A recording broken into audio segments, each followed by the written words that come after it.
वेळ लागतो ना.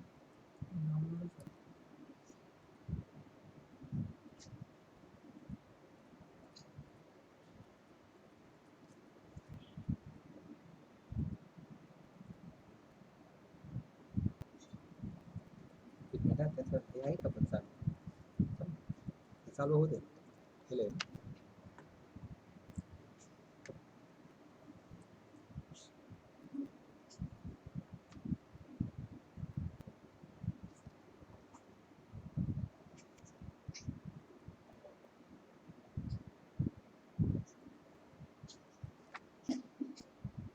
टेक्निकल प्रॉब्लेम आहे.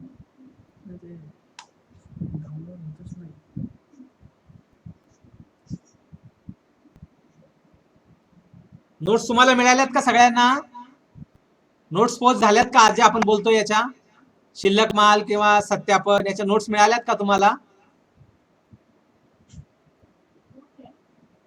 आता जे आपण बोलतोय व्यापारी पत्रक, नफा तोटा, ताळेबंद याच्या नोट्स तुम्हाला पोस्ट झाल्यात का? पोस्ट आहेत ना नोट्स तुम्हाला? मिळालेल्या आहेत का सगळ्यांना? व्हॉट्सअप ग्रुपवर मिळाल्यात का सगळ्यांना? ठीक आहे, पुढे आपण घेतोय आता. पुढचा जो मुद्दा आहे, व्हॅल्युएशन करताना आपल्याला 3 गोष्टी पाहायच्या आहेत. एक शिल्लक माल, दुसरा आहे पाठविलेला माल आणि तिसरा आहे मालमत्ता वा देणी, जो आपला ताळेबंदाचा भाग आहे. आता शिल्लक माल याचं व्हॅल्युएशन करताना आपल्याला अकाउंटिंग स्टँडर्ड 2, त्याला आपण अकाउंटिंग स्टँडर्ड मध्ये ऑडिट करावं असं आपल्याला चार्टर्ड अकाउंटिंग इन्स्टिट्यूट आहे, त्याने आपल्याला अकाउंटिंग स्टँडर्ड दिलेला आहे. आणि त्यामध्ये AS2 मध्ये आपल्याला शिल्लक मालाचं मूल्यांकन कसं करावं याबद्दल माहिती दिलेली आहे. अखेर शिल्लक मालाची ताळेबंदानुसार मालमत्ता किंमत काढत असताना आपण व्यापारी पत्रकाप्रमाणे सगळ्यात पहिला आपण व्यापारी पत्रक घेतो, त्याला आपण ट्रेडिंग अकाउंट म्हणतो. खरेदी केलेला माल वजा खरेदी परत. उदाहरण जर आपण घेतलं, समजा 25,000 रुपये खरेदी केलेला माल आहे, त्यातून जर 500 रुपये आपण परत केले तर मग आपल्या ताळेबंदामध्ये 24,500 रुपये येणार आहे. अशा पद्धतीने आपण व्यापारी पत्रकामध्ये जाऊन खरेदी केलेला माल किती आहे, त्यानंतर त्यातून परत केलेला माल किती आहे, विक्री केलेला माल किती आहे, त्यानंतर शिल्लक राहिलेला माल किती आहे, हे सगळं आपण बारकाईनं पाहत असतो. त्यानंतर आपण पाठविलेला माल मूल्यांकन, त्याला आपण म्हणतो valuation of stock consignment. Consignment म्हणजे काय, तर आपण काहीतरी करार केलेला आहे, विक्रेता आपल्याला समजा 100 रुपयाचा माल देणार आहे, त्यापैकी त्यांनी 60 रुपयाचा माल आपल्याला दिलेला आहे. मग इथं त्या संकल्पनेला नाव आहे पाठविलेला मालाचे मूल्यांकन. त्याला आपण म्हणतो की व्हॅल्युएशन ऑफ स्टॉक कन्साइनमेंट.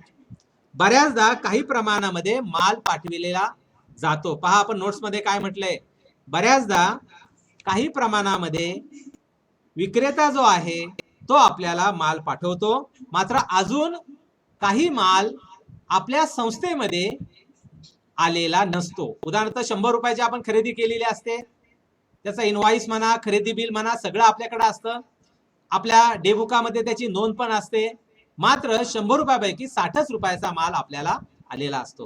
मग इथं ऑडिटर काय पाहणार आहेत, तर ऑडिटर हे पाहणार आहेत की हे 40 रुपयाचा माल आपल्याला येणार आहे, त्याची शाश्वती आहे, खरेदी बिल आपण केलेलं आहे.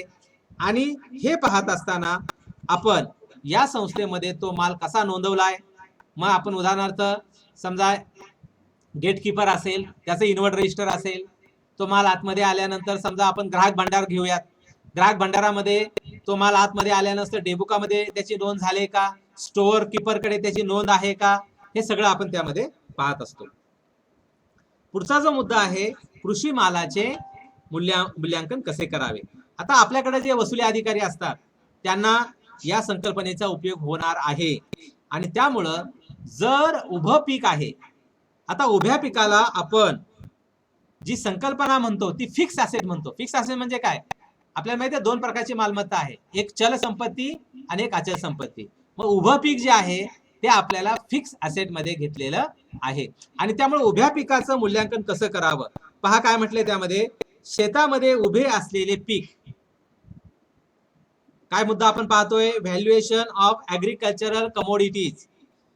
शेतात उभे असलेले पीक, त्याला इंग्लिश मध्ये स्टँडिंग क्रॉप्स, पिकाची वाढ, म्हणजे पिकाची वाढ कशी होते, पिकाची वाढ होताना काही नैसर्गिक आपत्ती येऊ शकते, किंवा नैसर्गिक आपत्ती जर आली नाही तर निश्चित स्वरूपामध्ये तो जो माल आहे किती रुपयाला विकला जाईल, त्याची बाजार किंमत काय असेल, हे लेखापरीक्षकाला पाहावे लागते. आता उदाहरण आपण म्हटलं तर साखर कारखान्यामध्ये समजा ऊसाचा दर आपल्याला ठरवायचा आहे. मग हे करत असताना लेखापरीक्षक मागील 5 वर्षामध्ये त्या पिकाला किती भाव दिलेला आहे याचं अंदाजे मूल्यांकन काढतो आणि त्यानुसार तो साधारणपणे त्या पिकाचं जे व्हॅल्युएशन आहे किंवा मूल्यांकन हे ठरवत असतो. त्यानंतर पुढचा जो मुद्दा आहे आपल्या व्हॅल्युएशन मध्ये हा अभ्यासक्रमाला आहे, पशुधन मूल्यांकन म्हणजे काय. इंग्लिश मध्ये त्याला आपण म्हणतो व्हॅल्युएशन ऑफ लाईव्ह स्टॉक. तर लाईव्ह स्टॉक याचा अर्थ काय की पशुधनाची जी मालमत्ता आहे ती आपण फिक्स ॲसेट मध्ये घेतलेली आहे, म्हणजे त्याला आपण कायम मालमत्ता म्हणतो. आता यामध्ये उदाहरण जर आपण म्हटलात तर गाय, म्हैस असेल किंवा अवताची जनावरं असतील, याचं सुद्धा आपल्याला मूल्यांकन करावं लागतं. आणि त्यामुळे हे करत असताना म्हणजेच जी काही गाय, म्हैस किंवा इतर जनावरं असतील त्याचं मूल्यांकन कसं करावं हे लेखापरीक्षकाला त्यामध्ये पाहावं लागतं. यामध्ये सगळ्यात सुरुवातीला ते जनावर जर खरेदी केलेला असेल तर खरेदी कोणत्या रकमेला केलेली आहे हे सगळ्यात पहिला आपल्याला पाहावं लागेल. त्याला आपण म्हणतो परचेस प्राइस. आता परचेस प्राइस आपण पाहिल्यानंतर त्या पशुसाठी किंवा जनावरांसाठी आपण किती खाद्य पुरवलेलं आहे, त्याचा खर्च आपला किती झालेला आहे तो त्यामध्ये हिशोबात घ्यावा लागेल. त्यानंतर इतर देखभाल म्हणजे काय, त्याला गोठा बनवलेला आहे, याची व्यवस्था केलेली आहे, मग त्यासाठी आपल्याला काय खर्च झालेला आहे. त्यानंतर ते जनावर परिपक्व झालेलं आहे, म्हणजे काय की आता उत्पादन करण्याच्या पात्रतेचं झालेलं आहे, हे सुद्धा आपल्याला त्यामध्ये पाहावं लागेल. त्यासाठी आपल्याला किती खर्च आलेला आहे, ते जनावर परिपक्व झाल्यानंतर त्याची कमावण्याची क्षमता किती आहे, त्याला आपण म्हणतो अर्निंग कॅपॅसिटी, ते सुद्धा आपल्याला पाहावं लागेल. आणि शेवटी काही काळानंतर त्या जनावराची जी कमावण्याची क्षमता आहे त्याला आपण म्हणतो की अर्निंग कॅपॅसिटी ही कमी होणार आहे. हे सगळं हिशोबात घेऊन आपल्याला जनावरांची किंमत ठरवावी लागते. आपण पाहिलं पशुधन मूल्यांकन. आता पशुधन मूल्यांकनाच्या बाबतीमध्ये आपल्या अभ्यासक्रमाप्रमाणे राष्ट्रीय दुग्ध संशोधन संस्थान, त्याला आपण म्हणतो national dairy research institute, Karnal, Haryana, इथं जे इन्स्टिट्यूट आहे त्यांनी आपण जे काय बोललो तेच एका सिद्धांतामध्ये मांडलेलं आहे. त्यांनी 3 प्रकारच्या पायऱ्या केलेल्या आहेत आणि मग त्यांनी असं ठरवलेलं आहे की ही जी दुभती जनावरं आहेत त्यांचं मूल्यांकन करताना ह्या पायऱ्यांचा आपण हिशोब करावा. काय म्हटले पहा, स्टेज 1 मध्ये सगळ्यात सुरुवातीला पशुधनाचे सुरुवातीचे काही वर्षात उत्पादन क्षमता वाढलेली असते. आपल्या अर्थशास्त्रामध्ये जर काही किंवा एक साधारण गणित आपण सांगतो, जेव्हा समजा आपल्याला असं समजूयात की आपल्याला एखादी गोष्ट खूप, असं समजूयात की आपल्याला शेंगा खूप आवडतात. आपण जिल्हा बँकेमध्ये काम करता आणि सेंट्रल बिल्डिंगच्या समोर मस्त गरम गरम भाजलेल्या शेंगा मिळतात. मग आपल्याला शेंगा आवडतात, आपल्याला 1 किलो 2 किलो शेंगा आपण आणलेले आहे. सगळ्यात सुरुवातीला आपल्याला ते आवडणार आहे, नंतर जेव्हा जेव्हा जसं जसं आपण ते खात जाऊ शेवटी आपल्याला आपली ती जी आवड आहे ती कमी होणार आहे. तात्पर्य असं की यामध्ये सुद्धा जी काही उत्पादन क्षमता ठरवताना सगळ्यात सुरुवातीला प्रथम पायरीमध्ये पशुधनाचे सुरुवातीचे काही वर्षामध्ये उत्पादन क्षमता ही वाढलेली असते. म्हणजे सुरुवातीच्या काळामध्ये एखादं वासरू असेल ते मोठं होतं आणि त्यानंतर ते जनावर जे आपल्याला शेतीच्या कामाला येतं, म्हणजे सुरुवातीच्या काही काळामध्ये ते जे जनावर आहे, ते जो पशु आहे त्याचं क्षमता वाढलेली असते. त्यांनी दुसरी पायरी मांडलेली आहे की काही वर्ष त्या जनावराची ती उत्पादन क्षमता कायम राहते, त्याचं मूल्यांकन तशा पद्धतीने कायम राहतं.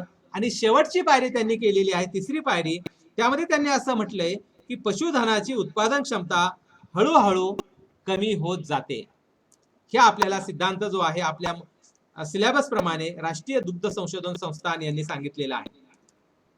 पुढे आपण पाहतोय की आपल्या ताळेबंदामध्ये जी एनपीए अमाऊंट आहे, एनपीए म्हणजे काय तर नॉन परफॉर्मिंग ऍसेट, म्हणजे काय की जे कर्ज आपण वाटलेलं आहे ते खरंच आपल्याला मिळणार आहे का, वसूल होणार आहे का, हे सुद्धा आपल्याला मूल्यांकन करावं लागतं. आणि हे मूल्यांकन करताना एनपीए पाहताना लेखा प्रेक्षकाने तो काळजीपूर्वक पाहिला पाहिजे. यावर आपल्याला पुढच्या मुद्द्यामध्ये ताळेबंदामध्ये अजून बोलायचं आहे. मात्र असं होऊ शकतं की एखादी तारण वस्तू, तारण मालमत्ता, उदाहरणार्थ जमिनीवर तारण आपण कर्ज दिलेलं आहे. आता जमिनीवर तारण दिल्यानंतर समजा 1 लाखाचं ती जमीन आहे, मूल्यांकन किती आहे 1 लाखाचं, आणि थकबाकी झाल्यामुळं ते मूल्यांकन 1 लाखाचं आहे आणि थकबाकी झालेली आहे आणि आता थकबाकी 1.5 लाख रुपये आहे. पहा बरं का, आपल्याकडं जमीन तारणावर आपण कर्ज दिलेलं आहे, ते कर्ज आपण 1 लाख रुपये दिलेलं आहे, मात्र त्या व्यक्तीनं कर्जफेड केली नाही, आता त्याची थकबाकी 1.5 लाख रुपयाची आहे. अशा वेळी आपल्याला यामध्ये बुडीत कर्ज या खात्यामध्ये ते कर्ज टाकावं लागतं आणि त्यामुळं जे काही कर्ज आहे त्याचं योग्य मूल्यांकन किंवा व्हॅल्युएशन आपल्याकडे झालं पाहिजे, हे सुद्धा त्यामध्ये महत्वाचं आहे. आता पुढं मुद्दा जो आहे डिव्हिजिबल प्रॉफिट असं म्हटलेलं आहे त्यांनी. पहा, डिव्हिजिबल प्रॉफिट याचा अर्थ काय आहे की नफा विभागणीमधून लाभांशाची वाटणी. काय शब्द वापरलाय पहा, डिव्हिजिबल प्रॉफिट, म्हणजे जो 100 रुपये नफा झालेला आहे त्या 100 रुपयामधून 40 रुपये आपल्याला लाभांश वाटावा लागतो. मग हे पाहत असताना लेखा प्रेक्षकानं काय पाहावं तर नफ्यातून आपण विविध प्रकारचे निधी काढत असतो. आपण जर नफा विभागणी पाहिली किंवा वार्षिक सभेचा विषय पाहिला तर त्यामध्ये राखीव निधी असेल, लाभांश समीकरण असेल, गुंतवणूक चढ उतार निधी असेल, असे विविध प्रकारचे निधी आपण नफ्यातून काढत असतो. आणि त्याचबरोबर आपल्याला नफा विभागणीमधून लाभांश सुद्धा वेगळा काढावा लागतो. पहा बरं, आपण एक उदाहरण तुम्हाला दिलेलं आहे. त्या उदाहरणामध्ये आपण जर पाहाल तर समजा संस्थेला 100 रुपये नफा झालेला आहे. वर्षाच्या अखेरीला 31 मार्चला संस्थेला 100 रुपये नफा झालेला आहे. मग आपल्याला कायदेशीर सगळ्यात पहिला निधी कोणता आहे, काय सांगता येईल? सगळ्यात पहिला कायदेशीर निधी की तो वेगळा काढावाच लागतो नफा झाला असेल तर. प्रत्येक संस्थेला कलम 66 प्रमाणे ज्या संस्थेला नफा होतो त्या संस्थेने सक्तीने किती टक्के नफ्यातून वेगळं काढायचं आहे, कोणता निधी सांगता येईल का आपल्याला? येस, हा, डिव्हिडंड तर आपण काढतोच, पण डिव्हिडंड काढायच्या आधी आपल्याला काही कायदेशीर निधी वेगळे काढावे लागतात. असे कुठले निधी आहेत की अतिशय महत्वाचे आहेत? नफा विभागणी करताना वार्षिक सभेत आपण नफ्याला मान्यता घेतो. वार्षिक सभेमध्ये तो विषय असतो की झालेल्या नफा विभागणीला संचालक वार्षिक सभेमध्ये सभासदांची मान्यता. मग नफा विभागणी 100 रुपये झालं तर सगळ्यात पहिला कोणता निधी आपण वेगळा काढतो? राखीव निधी. बरोबर सांगितलंय. कोणी सांगितलंय? पाटील मॅडम, बरोबर बरोबर ना? हा, ठीक आहे, ओके, ठीक आहे. सगळ्यात सुरुवातीला आपण 25 रुपये राखीव निधी वेगळा काढलेला आहे. कोणाला पहा, 25 रुपये राखीव निधी वेगळा काढलेला आहे. मग 100 रुपयातून कंपल्सरी राखीव निधी गेला. आपल्याकडे किती उरले सांगा? आपण पाहतोय सगळ्यात महत्वाचा मुद्दा, वार्षिक सभेमध्ये आपण वार्षिक सभेमध्ये नफा विभागण्याला मंजुरी घेतो. नफा विभागणी म्हणजे काय आणि लेखा प्रेक्षकाने ते कसं पाहावं, हा मुद्दा आपला सुरू आहे. यामध्ये आपण पाहिलं 100 रुपये नफा झालेला आहे. मॅडमने आपल्याला सांगितलं 25 रुपये त्यातून वेगळे काढा, म्हणजे आपल्याकडे किती उरले सांगा? किती उरले आपल्याकडं? 75 रुपये. 75 आपल्याकडे राहिलेले आहेत. आता 75 रुपयामधून अजून एक कायदेशीर निधी आहे आणि तो आहे इमारत निधी. तो इमारत निधी समजा 20 रुपये आहे. आता सर, इमारत निधी का बरं महत्वाचा आहे? तर आपण जर लोकांकडून ठेवी स्वीकारल्या तर आपल्याला कायद्याप्रमाणे वसूल भाग भांडवल, राखीव निधी आणि इमारत निधी हे 3 निधी आपल्याला सक्तीनं काढायचे आहेत. आणि त्यामुळं सक्तीचा जो निधी आहे, समजा आपल्या लोकांकडून ठेवी घ्यायच्या आहेत किंवा बाहेरून काय कर्ज घ्यायचं असेल तर आपल्याला आपली नफा विभागणीमधून हे निधी काढायचे. कारण कर्ज घेण्याची मर्यादा कोणत्या 3 गोष्टींवर ठरते? संस्थेच्या ताळेबंदाच्या देणे बाजूला असलेलं वसूल भाग भांडवल अधिक राखीव निधी आणि तिसरा आहे इमारत निधी. म्हणजे काय? व-रा-ई, वसूल भाग भांडवल अधिक राखीव निधी अधिक इमारत निधी याची बेरीज करायची. समजा हा 100 रुपये असेल तर आपल्याला किती ठेवी घेता येतात? लोकांच्या 1000 रुपये. लोकांकडून किती आपल्याला बाहेरून किती कर्ज घेता येतं? 100 रुपये. आणि मग वसूल भाग भांडवल, राखीव निधी आणि इमारत निधी हे जर 100 रुपये असेल तर याच्या 10 पट आपल्याला ठेवी स्वीकारता येतात. कुणाला? पतसंस्थांना. आणि बँकेला किती? तर 12 पट. आणि हे कशामध्ये लिहिलंय? तर आपला जो नियम 35 आहे म्हणजे सहकार नियम जर आपण पाहिले 1961 चे, तर त्यामध्ये जो नियम 35 आहे तो आपल्याला सांगतो की वसूल भाग भांडवल अधिक राखीव निधी अधिक इमारत निधी याच्या संस्था असेल तर 10 पट आणि बँका असेल तर 12 पट एवढंच आपल्याला कर्ज उभारता येतं किंवा बाहेरून कर्ज घेता येतं. आणि मग ठेवी कशाचा प्रकार आहे? तर ठेवी हा प्रकार कर्ज घेण्याचाच आहे. आणि त्यामुळं आपल्याला इमारत निधी हा एक कायदेशीर निधी आपल्याला मानावा लागतो.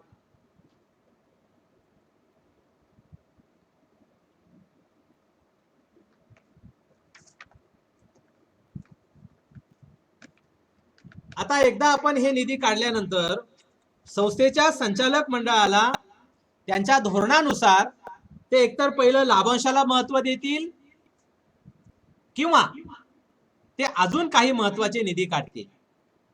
आपण जर विविध कार्यकारी सोसायटीचा ऑडिट करायला गेलात तर विविध कार्यकारी सोसायटीमध्ये राखीव निधी, इमारत निधी ह्या 2-3 किंवा लाभांश समीकरण हे 3च निधी काढलेले असतात. हे जर आपण जिल्हा बँकेमध्ये गेलात तर सगळे निधी हे काळजीपूर्वक काढलेले आहेत. म्हणून आपण म्हणतो पहा, जिल्हा बँक ही आशिया खंडामध्ये 1 क्रमांकाची आहे. का बरं म्हणतो? तर आशिया खंडामध्ये जर आपल्या जिल्हा बँकेचा कोणी अभ्यास केला तर आपल्याला असं दिसतं की आपले जे निधी आहेत ते अतिशय ताकदवान आहेत. नफ्यातून निधी काढण्यावर आपण जास्तीत जास्त भर दिलेला आहे. मग कोणती संस्था चांगली, कोणती बँक चांगली? की जी आपल्या नफ्यातून जास्तीत जास्त निधी काढते. आपण काय मुकेश अंबानीचे लोक नाहीयेत. मग 100 रुपये नफा झाला ना, चला 70 रुपये डिव्हिडंड घ्या. अजिबात नाही. आपल्याला जास्तीत जास्त निधी काढायचे आहेत. त्यामुळे पहा बरं, आपण 75 रुपये पाहिलं राखीव निधी गेलेला आहे, उरले 75, 20 रुपये इमारत निधी, उरले 55. आता तुम्ही ठरवा, एकतर तुम्ही लाभांश सगळ्यात पहिला वाटू शकता, त्यातला 55 रुपयापैकी 50 रुपये आणि 5 रुपये ठेवू शकता शिल्लक नफा, नाहीतर तुम्ही इतर काही महत्वाचे निधी काढू शकता. त्यामध्ये महत्वाचा निधी आहे गुंतवणूक चढ उतार निधी. गुंतवणूक चढ उतार निधी आपण ऐकलंय का? की आमच्या ताळेबंदामध्ये सर देणे बाजूला हा निधी मी पाहिलेला आहे. सांगा बरं, गुंतवणूक चढ उतार निधी म्हणजे काय? ऐकलंय तुम्ही?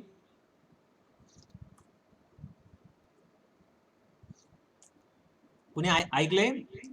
इन्व्हेस्टमेंट फ्लक्च्युलायझेशन फंड किंवा इन्व्हेस्टमेंट स्टॅबिलायझेशन फंड. आता शब्द ऐकलाय आपण. ताळेबंदाच्या देणे बाजूला हा निधी पाहिलाय. कशासाठी आपण काढतो सांगा बरं?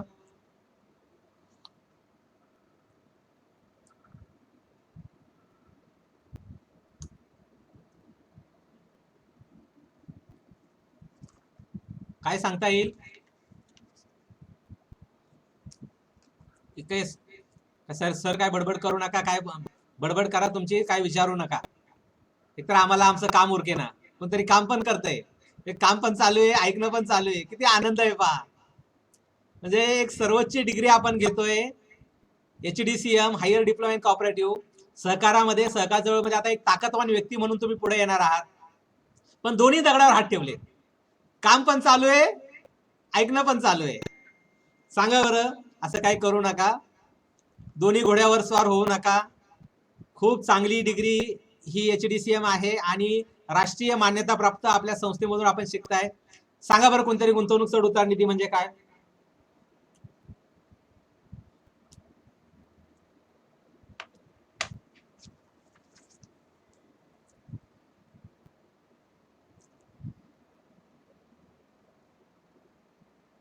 पल्लवी मॅडम बोला.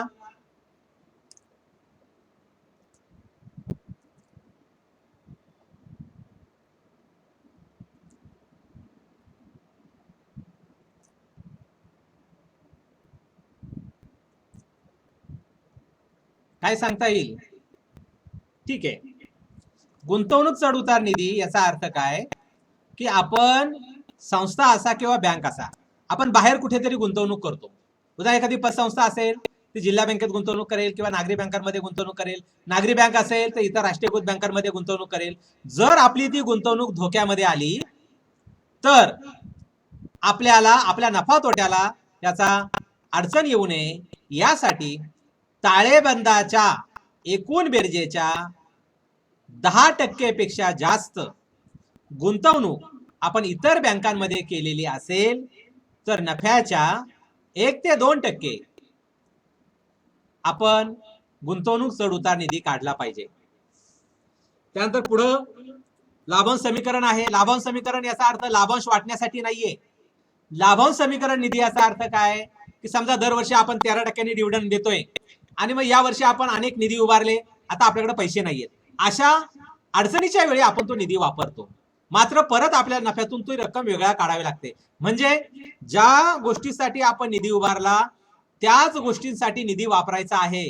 आता इमारत निधी उभारलेला आहे आणि तो आपण जर इमारत निधी लाभांशासाठी वापरला तो चालणार नाही. समजा लाभांश समीकरण निधी उभारलाय आणि तो जर कॉम्प्युटर खरेदीसाठी वापरला, संगणक खरेदीसाठी वापरला, चालणार नाही. ज्या कारणासाठी आपण निधी उभारला त्याच कारणासाठी तो वापरला पाहिजे.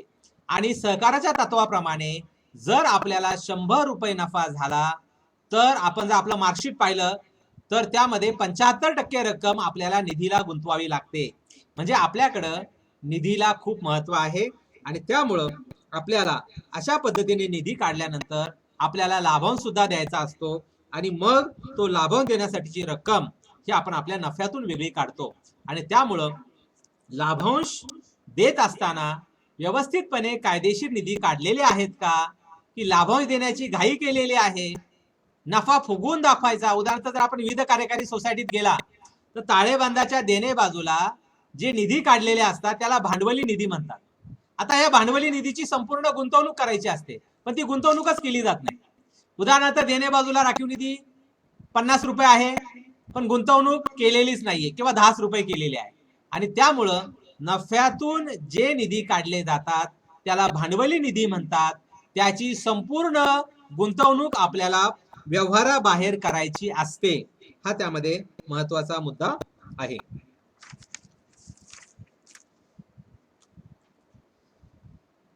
नफा विभागणीमधून 2 प्रकारचे आपण रकमा वेगळ्या काढतो. 100 रुपये नफा झाला तर एक आहे भांडवली निधी आणि दुसरे आहेत महसुली निधी. हा आपल्या अभ्यासक्रमाचा भाग आहे. नफ्यातून कोणते निधी वेगळे काढले जातात तर जे नफ्यातून वेगळे निधी भांडवली निधी याचा अर्थ काय की राखीव निधी, लाभांश समीकरण, गुंतवणूक चढ उतार निधी हे भांडवली निधी आहेत. आणि काही रक्कम ही आपण खर्चासाठी वेगळी काढतो. उदाहरणार्थ आपलं वार्षिक सभे उदाहरणार्थ आपलं ऑडिट झालेलं असतं, मग ऑडिटरला आपल्याला लेखापरीक्षण शुल्क द्यावं लागतं, त्या महिन्याचं लाईट बिल आपल्याला द्यावं लागतं, किंवा पूर्वी आपण काही सॉफ्टवेअरचे हार्डवेअरचे करार केलेले असतात त्यांची काही देणे असतात, दुरुस्तीसाठी असतं किंवा आपल्याला विम्याचा खर्च भागवावा लागतो. आणि त्यामुळं दैनंदिन खर्चासाठी आपण नफ्यातून काही रक्कम वेगळी काढतो, त्याला म्हणतात महसुली निधी. पहा नफ्यातून आपण काय वेगळं काढतो. उदाहरणार्थ लाभांश आपण जो काढतो त्यासाठी आपण महसुली निधी वापरतो. आणि त्यामुळं आपण याचं चलन करताना समजा आपला राखीव निधीचा आपल्याला पोस्टिंग काढायचं आहे किंवा चलन करायचं आहे, आपण कसं करणार आहात तर नफा तोटा खाती नावे किंवा debit profit and loss account and credit reserve fund अशा पद्धतीनं नफा तोट्या खात्याला रक्कम नावे टाकून आपण निधी उभारतो आणि तशा पद्धतीने आपण ते पोस्टिंग किंवा ते चलन तयार करत असतो. पहा बरं आता आपण जर पाहिलं तर नफा विभागणीतून भांडवली निधी कोणते वेगळे काढतात. एक आहे राखीव निधी, दुसरा आहे इमारत निधी. आपल्याकडे आहे का ते नोट्स आल्यात का आपल्याकडं? तुमच्याकडे नोट्स आहेत का? हा मग मला सांगा, पहिला राखीव निधी, दुसरा इमारत निधी, तिसरा तुमच्याकडे काय आलाय सांगा? तिसरा निधी तुमच्याकडे काय आलाय? मी ज्या नोट्स तुम्हाला पाठवलेल्या आहेत त्यामध्ये लाभांश समीकरण बरोबर. चौथा काय आलाय आता त्यानंच सांगा, जे आता बोलतोय त्यांनी सांगा. मला समाधान आहे की खरोखर काहीतरी आमच्या शब्दाला किंमत आहे. बोला पुढचा. हा आधी लाभांश समीकरण बर, पुढं बरोबर. विकास निधी हा आपण कशासाठी वापरतो? सॉफ्टवेअर जे आपण खरेदी करतो त्यासाठी आपल्याला हा याच्यातून खर्च करायचा असतो, डायरेक्ट आपल्याला खर्च करता येत नाही. पुढचा बोला. सभासद कल्याण, याचा अर्थ सभासदांच्या हितासाठी आपण काही गोष्टींचा तो खर्च करू शकतो. पुढचा सेवक कल्याण, म्हणजे सेवकांच्याकडे काही कौटुंबिक खर्च असेल तर त्यांच्यासाठी आपण सेवकांसाठी ती गोष्ट करू शकतो. पुढं संशयित व बुडीत कर्ज, एनपीए पत्रक जे असतं, उत्पादक कर्ज, त्यानंतर 10%, 2 वर्ष पुढे ते येणार आहे, 3 वर्षाच्या आतील थकबाकी, 6 वर्षाच्या आतील थकबाकी, 6 वर्षावरची थकबाकी, मग 10%, 20%, 30%, 50%, 100%, हे जे आपण एनपीए पत्रक तयार करतो आणि मग ती रक्कम आपण आपल्या नफा तोट्याला नावे टाकतो, तो आहे बुडीत कर्ज निधी. म्हणजे बुडीत कर्ज निधी जेवढा जास्त तेवढी संस्था अडचणीत, बुडीत कर्ज निधी जेवढा कमी तेवढी संस्था ताकदवान. पुढे आपण पाहतोय, सांगा बोला. भाग परत निधी, याचा अर्थ बऱ्याचदा आपल्याला लोक, आपले जे शेअर होल्डर असतात, भागधारक असतात, त्यांच्या रकमा आपल्याला परत कराव्या लागतात. उदाहरणार्थ समजा पगारदार पतसंस्था आहे, त्यांनी राजीनामा दिला, तो सेवानिवृत्त झाला, त्याचे भाग परत करायचे. एखादा व्यक्ती आला की मला सभासद राहायचं नाहीये, माझे पैसे परत करा, तर भागाची परत रक्कम करताना ते अचानक खर्च होऊ नये यासाठी आपण मागील वर्षभरामध्ये किती शेअर्स परत केले, मग आपल्याला दिसलं की मागील 3 वर्षामध्ये 120 रुपये परत केले, एका वर्षी 150 रुपये परत केले, एका वर्षी 170 परत केले. मग आपण टेंटेटिव्ह काय करतो, 150 रुपये आपण आपल्या नफ्यातून वेगळे काढतो, तो आहे भाग परत निधी. पुढचं बोला. बोनस निधी, म्हणजे दिवाळी आली की आपण बोनस आपल्या सेवकांना देतो, मग ते अचानक द्यायचं नाही, तुला 10,000 घे बाबा, तुला 5,000 घे, तुला 2,000 घे, असं नाही करायचं. तर वर्षाच्या अखेरीला आपण जी नफा विभागणी काढतो त्यातून ती रक्कम आपण वेगळी काढतो. आपल्याकडे सेवक किती आहेत, त्यांना किती प्रमाणात किती रकमेचा बोनस द्यायचा, मग एकूण बोनस किती होतो, हे आपण का करतो, तो बोनस देणं हे आपल्या दैनंदिन कामकाजाचा विषय नाहीये. आणि मग नफा असला तर आपल्याला बोनस देता येईल. उदाहरणार्थ समजा की एखाद्या वेळी आपल्याला नफाच नाहीये, तोटा आहे, मग आपल्याला बोनस देता येणार नाही, दिवाळी साजरी करता येणार नाही, आणि त्यामुळं बोनस निधी हा आपल्याला स्वतंत्र नफ्यातून काढायचा आहे. पुढचा सांगा काय आहे? धर्मादाय निधी. कलम 71 प्रमाणे जर आपण पाहिलं तर आपल्याला यामध्ये एकूण नफ्याच्या 20% पर्यंत चॅरिटी फंड त्याला आपण म्हणतो. पुन्हा एखादी शाळा आहे, त्याला सॉफ्टवेअर आपल्याला द्यायचंय, हार्डवेअर द्यायचंय, किंवा शाळेसाठी एखादं ग्राउंड बनवायचंय, त्याला खर्च करायचा आहे. आपल्या गावामध्ये पाणी नियोजन सुरू आहे, पाणी नियोजनासाठी आपल्या बँकेचे किंवा संस्थेचे पैसे द्यायचे, आपण हे करू शकतो. किंवा एखादी व्यायामशाळा गावामध्ये आहे, त्यांना आपल्याला काही साहित्य पुरवायचं आहे, हे सगळं आपण करू शकतो. आणि हे आपल्याला धर्मादाय निधी मधून करता येतं. एकूण नफ्याच्या जास्तीत जास्त 20% पर्यंत आपण धर्मादाय निधीला मदत करू शकतो, आणि यामुळे धर्मादाय निधी महत्वाचा आहे. पुढे आहे बक्षीस निधी. समजा वार्षिक सभेला आपल्याला असं वाटलं की चला एक टेबल लॅम्प आहे 300 रुपयाचा, टेबल लॅम्प आपल्याला आपल्या सभासदांना द्यायचा आहे. मग तो अचानक आपल्या नफा तोट्यातून द्यायचा नाही, खर्च नाही टाकायचा तो. मग वर्षाच्या अखेरीला आपल्याला पुढच्या वर्षी बक्षीस द्यायचंय, मग आपल्याला 31/3/20 ला आपल्याला याचा विचार करावा लागेल, आणि मग 20/21 या पुढच्या वर्षामध्ये आपल्याला टेबल लॅम्प द्यावा लागेल. लगेच आपल्याला आलं की लगेच आपल्याला तसा खर्च करता येणार नाही. त्यामुळं बक्षीस द्यायचं असेल तर आधी नफ्यातून निधी काढा, त्याला आपण म्हणतो कॅपिटल फंड. म्हणजे पहिला कॅपिटल फंड काढा आणि त्यातून खर्च करा. पुढचं काय म्हटलंय? रौप्य महोत्सव निधी. समजा आपल्या बँकेला 25 वर्ष पूर्ण होत आहेत, सिल्वर जुबली, रौप्य महोत्सव हे जे आपण साजरे करतो, यासाठी आपल्याला काही खर्च करावा लागतो, आणि यासाठी आपण आपल्या नफ्यातून एखादा निधी काढू शकतो. त्यानंतर आता पुढचं जे आपण लिहिलेलं आहे हे आहे महसुली निधी. महसुली निधी याचा अर्थ काय की आपल्याला काही रकमा नफ्यातून वेगळ्या काढाव्या लागतात ज्या आपल्या दैनंदिन खर्चाच्या संबंधित असतात.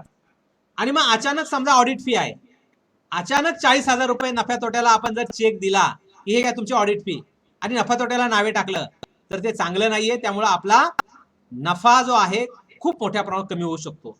मग वर्षाच्या अखेरीला नफा तोटा काढताना अशा कोणत्या खर्चाच्या रकमा आहेत की त्याच्या ताळेबंदाच्या देणे बाजूला आपल्याला प्रोव्हिजन्स कराव्या लागतात. आता हे आपण जर नियम 1961 पाहिला, त्यामध्ये 49 हा नियम पाहिला तर नवीन 97व्या घटना दुरुस्तीनुसार प्रत्येक संस्थेला, मग ती बँक असेल किंवा संस्था असेल, नियम 49 प्रमाणे ज्या खर्चाच्या देणे रकमा आहेत त्या वर्षी आपण तरतुदी केल्या पाहिजेत.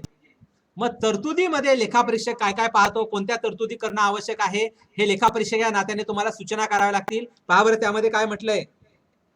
सगळ्यात सुरुवातीला आपण त्याला नाव पण दिलंय आउटस्टँडिंग एक्सपेन्सेस. म्हणजे काय आउटस्टँडिंग म्हणजे काय, देय रकमांसाठी खर्च तरतुदी. म्हणजे 19-20 ऑडिट असेल तर ऑडिट लेखापरीक्षण शुल्क हे त्याच नफा तोट्याला खर्च पडणार आहे, पुढच्या वर्षी ते जाणार नाही. किंवा लाईट बिल असेल, वीज बिल. आता वीज बिल समजा आपल्याला एखादी मोठी अनेक इमारतींच्या किंवा मजले आपण बांधलेत, आपल्याला 20-40 हजार रुपये लाईट बिल येते. मग लाईट बिलाची तरतूद आपल्याला मार्च मध्ये करावं लागेल. मग आपल्याला एमईसीबी चे लोक मार्च मध्ये बिल आणून देतील का हो? हे बघा आपल्याला ताळेबंद चांगला करायचा आहे. आणि आता आपण म्हणतोय की खर्चाची तरतूद करायची. आपण 49 पण वाचलेला आहे, नियम 49, आणि आपल्याला एक चांगला ताळेबंद तयार करायचा आहे. आता आपण ठरवूयात इलेक्ट्रिसिटी. आता इलेक्ट्रिसिटी मध्ये मार्चचं बिल आपल्याला मार्च मध्ये येईल का, एमएससीबी देईल का, सांगा तुमचं मत काय आहे. आपल्याला तरतूद करायची आहे, देईल का, नाही देणार. मग तरतूद तर आपल्याला करायची आहे. मग तरतूद कशी करणार आपण, तर एप्रिल ते फेब्रुवारी जी 11 महिन्याची बिलं, इलेक्ट्रिसिटीची बिलं तुम्हाला आलेली आहेत, ती 11 महिन्याच्या बिलांची बेरीज करा आणि भागिले 11 करा. जी रक्कम येईल ती आपल्याला इलेक्ट्रिसिटीची तरतूद करता येईल. अशाच पद्धतीने इमारत भाडं असेल, काय काय म्हटले पहा. सगळ्यात सुरुवातीला पहिला मुद्दा आलाय थकव्याज देणे. त्याला आपण म्हणतो ओव्हरड्यू इंटरेस्ट. म्हणजे काय की जर आपण बाहेरून कर्ज घेतलेला असेल आणि 31/3 त्याचं व्याज आपल्याला द्यायचं असेल तर ती तरतूद आपल्याला सगळ्यात पहिली करावी लागेल. पुढे आपण म्हटले बँक कर्ज देणे, नंतर म्हटलं आयकर देणे. आयकर म्हणजे इन्कम टॅक्स. इन्कम टॅक्सच्या काही देणे रकमा असतात. एखाद्याचा पगार दिलेला नसतो, एखाद्याचा बोनस द्यायचा राहिलेला असतो, एखादा माळी असेल, एखादा मजूर असेल त्याचा मेहनताना द्यायचा राहिलेला असतो. मग ते आपल्याला त्या वर्षी तरतूद करावी लागेल. पुढे आलेला आहे लेखापरीक्षण शुल्क, त्याला आपण म्हणतो ऑडिट फी. मग ऑडिट फी साठी 2014 मध्ये सहकार आयुक्तांनी आपल्याला सर्क्युलर दिलेला आहे. आता ऑडिट फी कशी काढतात हे आपल्याला पुढे आपण मांडणी केलेली आहे. मात्र हे करत असताना लेखापरीक्षण शुल्क याची देणे तरतूद आपल्याला करावी लागेल. व्यवसाय कर, जर दर महिन्याला 10,000 रुपयाच्या पुढे जर एखादा वेतन घेत असेल तर व्यवसाय कर कायद्याप्रमाणे, प्रोफेशनल टॅक्स ऍक्ट प्रमाणे आपल्याला व्यवसाय कर वेगळा काढावा लागेल. मग त्याची देणे तरतूद आपल्याला करावी लागेल. वीज बिल आहे, इमारत आहे. पुढचा मुद्दा सांगा काय, इमारत भाडे नंतर प्रशिक्षण. हे खूप महत्वाचं आहे. Knowledge is power. ज्ञान ही संपत्ती आहे आणि त्यामुळे ज्ञान ही शक्ती आहे. आणि त्यामुळं प्रत्येक संस्थेनं सहकार कायद्याच्या कलम 24 प्रमाणे प्रशिक्षण निधी दरवर्षी काढला पाहिजे. आणि तो मान्यताप्राप्त संस्थांना, राज्य स्तरावरील मान्यताप्राप्त संस्थांना तो दिला पाहिजे. उदाहरणार्थ आपली जी ICM आज आपण जे प्रशिक्षण घेतोय ही राज्य स्तरातील एक मान्यताप्राप्त प्रशिक्षण संस्था आहे. अशा संस्थांना आपल्याला ट्रेनिंग साठीचा जो खर्च आहे तो द्यावा लागेल. मग तो अचानक जर खर्च नावे पडला तर आपल्या नफा तोट्याला कारण नसताना त्यामध्ये तो नफा तोटा कमी होईल. मग वर्षाच्या अखेरीला आपण ती रक्कम वेगळी काढा, ती देणे तरतूद करा. त्यामध्ये आपण पाहिलं प्रशिक्षण निधी. पुढचा आहे जीएसटी. आता नवीन आलेला आहे. आपल्याला माहिती आहे 40 लाखाच्या वरती जर एखाद्या संस्थेला एखाद्याची संस्थेची उलाढाल असेल किंवा उत्पन्न खर्च पत्रक असेल तर जीएसटी ची तरतूद करावी लागते. मग आपण जे खरेदी करतो त्यामध्ये इनपुट आउटपुट हे आपल्याला पाहावं लागतं. मग यामध्ये जर आपल्याला असं काही देणं असेल ज्याला आपण म्हणतो की विक्री कर खात्याला त्याची तरतूद करावी लागेल. पुढे काय म्हटलंय सांगा, पुढचा निवडणूक निधी, यासाठी आपल्याला निवडणूक प्राधिकरण आता सरकारनं स्थापन केले. मग अचानक 5 वर्षांनी निवडणूक आली, मग अचानक 10 लाख रुपये खर्च करू नका. मग काय करा, दरवर्षी नफ्यातून 2 लाख रुपये वेगळे काढा. मग काय होईल, 5 वर्षामध्ये 2 लाख गुणिले 5 10 लाख आपले, म्हणजे अचानक 10 लाख रुपये खर्च करण्यापेक्षा, अचानक आपल्या नफा तोट्याला तेवढा मोठा खर्च करून आपला नफा कमी करण्यापेक्षा दरवर्षी आपल्या नफ्यातून असे महसुली निधी आपण वेगळे काढतो. आपण पहिलं भांडवली निधी पाहिलं, त्यामध्ये आपण पाहिलं राखीव निधी, लाभांश समीकरण, इमारत निधी, गुंतवणूक चढ उतार निधी, सेवक कल्याण निधी, सभासद कल्याण निधी, विकास निधी, हे भांडवली निधी आहेत. आणि काही रकमा आपण वेगळ्या काढतो, त्यामध्ये आपण पाहिलं लेखापरीक्षण शुल्क असेल, इमारत खर्च असेल, व्यवसाय कर असेल, मालमत्ता कर असेल, पाणीपट्टी असेल, लेखापरीक्षण शुल्क असेल, जीएसटी असेल. मग अशा पद्धतीने आपल्याला जे खर्च करावे लागतात. उदाहरणार्थ आता समजा की आपल्याला असं वाटतंय की सर आम्हाला एक तुमचं लेक्चर पाहिजे सल्लागार मानधन. मग सल्लागाराला मानधन द्यायचं किंवा एखादा वकील असतो त्याला आपण नोटीस पाठवायला सांगतो, कायदेशीर मानधन, आपण व्हॅल्युएशन रिपोर्ट काढतो, आपण सर्च रिपोर्ट काढतो, आपलं थकबाकी झाली काय आपण वकिलाला विनंती करतो, आपला वकील त्यामध्ये वसुलीसाठी नोटीस पाठवतो. मग त्याला पैसे तर द्यावे लागतात. तो फ्री मध्ये काम करणार आहे का वकील? नाही करणार, बरोबर ना? तुमचं मत काय? का तुमचं सगळं लक्ष तिकडं रियाच्या इमारतीकडे आहे? मला वाटतं तिकडच लक्ष चाललंय तुमचं. बरीच लोक असं हे होत नाहीयेत. तिकडं काय झालं मुंबईमध्ये याकडे मला वाटतं बऱ्याच लोकांचं लक्ष दिसतंय. पिंपळवंडीचे कुठे आहेत? पिंपळवंडीचे मला दिसत नाहीत. पिंपळवंडीचे आहेत का?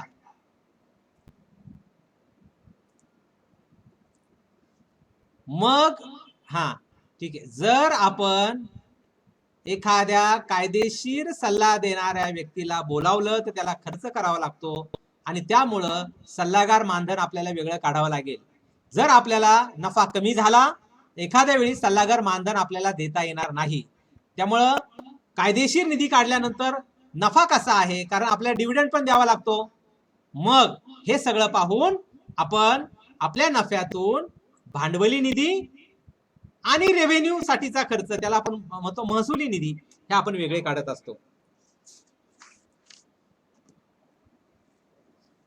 ठीक आहे, आता आपल्याला आपलं जे अतिशय महत्वाचं सेशन आहे पुढचा, आणि पुढचा जो टॉपिक आहे जो आपल्याला ताळेबंद आणि नफा तोटा पत्रकामध्ये आपल्याला माहिती देतो तो आपण पाहणार आहोत. आतापर्यंत जे झालं त्यामध्ये कुणाला काय अडचण आहे का सांगा? हे बघा, नफा तोटा ताळेबंद ही कुणाची मक्तेदारी नाही. त्यामुळे बीकॉम आहे, चार्टर्ड अकाउंटंट आहे, त्यालाच ताळेबंद आला पाहिजे असं काही नाहीये. आपण जरी सिव्हिल इंजिनियर असाल, मेकॅनिकल इंजिनियर असाल, सायन्स ग्रॅज्युएट असाल, तरी बिनधास्तपणे आपण ताळेबंद समजून घेऊ शकतो. ही एक कला आहे. त्यामुळं असं अजिबात डोक्यात घ्यायचं नाही की सर ताळेबंदामधलं हे आम्हाला समजत नाही. हा, हे होऊ शकतं मात्र की आपण फेस टू फेस बोलत नाही, ऑनलाईन बोलतोय, त्यामुळं मी जे बोलतोय ते तुम्हाला 20% समजेल. पण यानंतर तुम्ही स्वतःहून जर अभ्यास करायला लागाल तर तुम्हाला ताळेबंद, नफा तोटा पत्रक याची गोष्ट किंवा ह्या गोष्टी आपल्याला चांगल्या समजू शकतील. आणि त्यामुळं पुढचा जो आपल्याला टॉपिक आपल्या सिलेबस मध्ये दिलेला आहे तो दिलेला आहे एक्झामिनेशन ऑफ फायनान्शियल स्टेटमेंट. सांगा बरं, त्यामध्ये पहिले 3 मुद्दे काय दिलेत आपल्याला सिलेबस प्रमाणे? आपल्या सिलेबसला काय काय येणार आहे सांगा? आपल्या सिलेबसला अभ्यासक्रमामध्ये एकूण 5 मुद्दे दिलेले आहेत. पहा, ह्या 5 मुद्द्यांवर आपल्याला या टॉपिक मध्ये आपल्या सिलेबस मध्ये प्रश्न विचारला जाणार आहे. पण यामध्ये ऑडिट या पेपर मध्ये फक्त लेखापरीक्षण कसं करा, हा, हे अकाउंटचा पेपर असेल तर अकाउंट मध्ये तुम्हाला सर व्यापारी पत्रक थोडंसं आम्हाला खरेदी परत, विक्री परत हे काढावं लागेल. इथं फक्त आपण थेरॉटिकल आहे. म्हणजे व्यापारी पत्रकामध्ये आपण काय काय पाहायचं, नफा तोटा पत्रकात आपण काय काय पाहायचं, ताळेबंदात काय काय पाहायचं, हे ऑडिटर म्हणून आपल्याला यामध्ये लिहावं लागणार आहे. त्यामुळे आपला विषय तसा सोपा आहे. मग मला सांगा बरं, आपल्या अभ्यासक्रमाप्रमाणे कोणते 5 विषय हे आपल्याला त्यामध्ये दिलेले आहे? सांगा बरं. पहिला मी सांगतो वाटलंच तर, मॅन्युफॅक्चरिंग ट्रेडिंग अकाउंट, सोप्या भाषेमध्ये त्याला म्हणतात व्यापारी पत्रक. आता दुसरं कोणतरी सांगा. नफा तोटा पत्रक, बरोबर.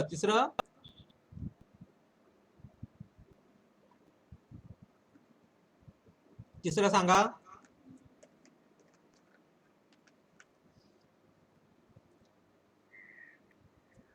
नफा तोटा पत्रक बरोबर आहे. तिसरं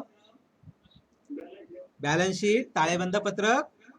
आपल्याला मुद्दा काय म्हटले पहा, एक्झामिनेशन ऑफ फायनान्शियल स्टेटमेंट. आता तुम्हाला डायरेक्टली आर्थिक पत्रकांचं विश्लेषण करायचं आहे. तुम्ही लेखापरीक्षक झालेला आहात आता तात्पुरता असं समजा, आणि लेखापरीक्षक या नात्याने तुमच्या उत्तरामध्ये तुम्ही जो प्रश्न सोडवणार आहात त्यामध्ये लेखापरीक्षक म्हणून मी काय करणार आहे हे तुम्हाला लिहायचं आहे तिथे ऍक्च्युअल. त्यामुळं या गोष्टीची माहिती आपल्याला असणं आवश्यक आहे. पुढचा मुद्दा काय म्हटले सांगा. Final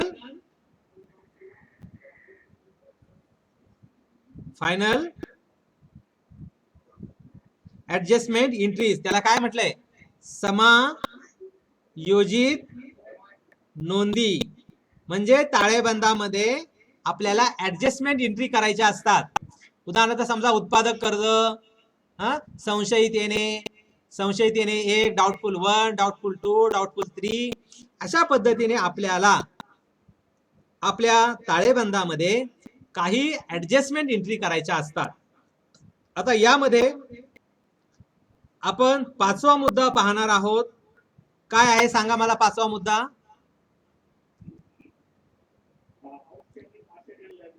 outstanding asset and liabilities. त्याचा मराठीमध्ये अर्थ आहे विना जमा खर्ची मालमत्ता व देणी खाती. म्हणजे काय की ताळेबंदामध्ये रक्कम, नफा तोटा पत्रकामध्ये रक्कम ही येणं आवश्यक होतं, मात्र अजून आलेली नाही. आणि अशा कोणत्या रकमा आहेत की त्या ताळेबंदामध्ये घेणं आवश्यक होतं. संस्थेने किंवा बँकेने त्या तरतुदी केलेल्या नाहीत. मग तुम्ही लेखापरीक्षक आहात आणि तुम्ही सांगणार आहात की बाबा याची तरतूद का नाही केली, 19-20चा ऑडिट आहे, मग 31-20ला ऑडिट फीची तरतूद का नाही केली, तुम्ही आता का ऑडिट फीचा चेक दिला, किंवा तुम्ही इलेक्ट्रिसिटी बिल दिलं मग 31-20 मध्ये तरतूद का नाही केली, तुम्ही एप्रिल मध्ये इलेक्ट्रिसिटी बिल कसं दिलं, मग तुम्ही काय म्हणणार, काय ऑडिट करता. अहो लाईट बिल जर एप्रिलला आले तर आम्हाला काय कसं कळणार हो लाईट बिलाची रक्कम. असं बोललं की ऑडिटर समजणार यांचं इंटरनल कंट्रोल कसं आहे, यांचं इंटरनल चेक कसं आहे, यांचं ट्रेनिंग कसं आहे. आणि त्यामुळं आपण आउटस्टँडिंग ऍसेट अँड लायबिलिटी समजून घेणार आहोत. सगळ्यात सुरुवातीला आहे प्रीपेड एक्सपेन्सेस. प्रीपेड एक्सपेन्सेसचा अर्थ काय आहे, देणे तरतुदी. हा अतिशय महत्वाचा मुद्दा आता सहकार कायद्यात मानलेला आहे. नियम 49 मी फक्त 49 त्यामध्ये नियम 49 म्हटलंय पहा. त्यामध्ये काय काय येऊ शकतं, लेखापरीक्षण शुल्क, आयकर, इन्कम टॅक्स, व्यवसाय कर, हे सगळ्या रकमा त्यामध्ये येऊ शकतात. त्यानंतर पुढचा मुद्दा काय लिहिलाय सांगा बरं, B point. Outstanding asset and liability मध्ये काय येऊ शकतं,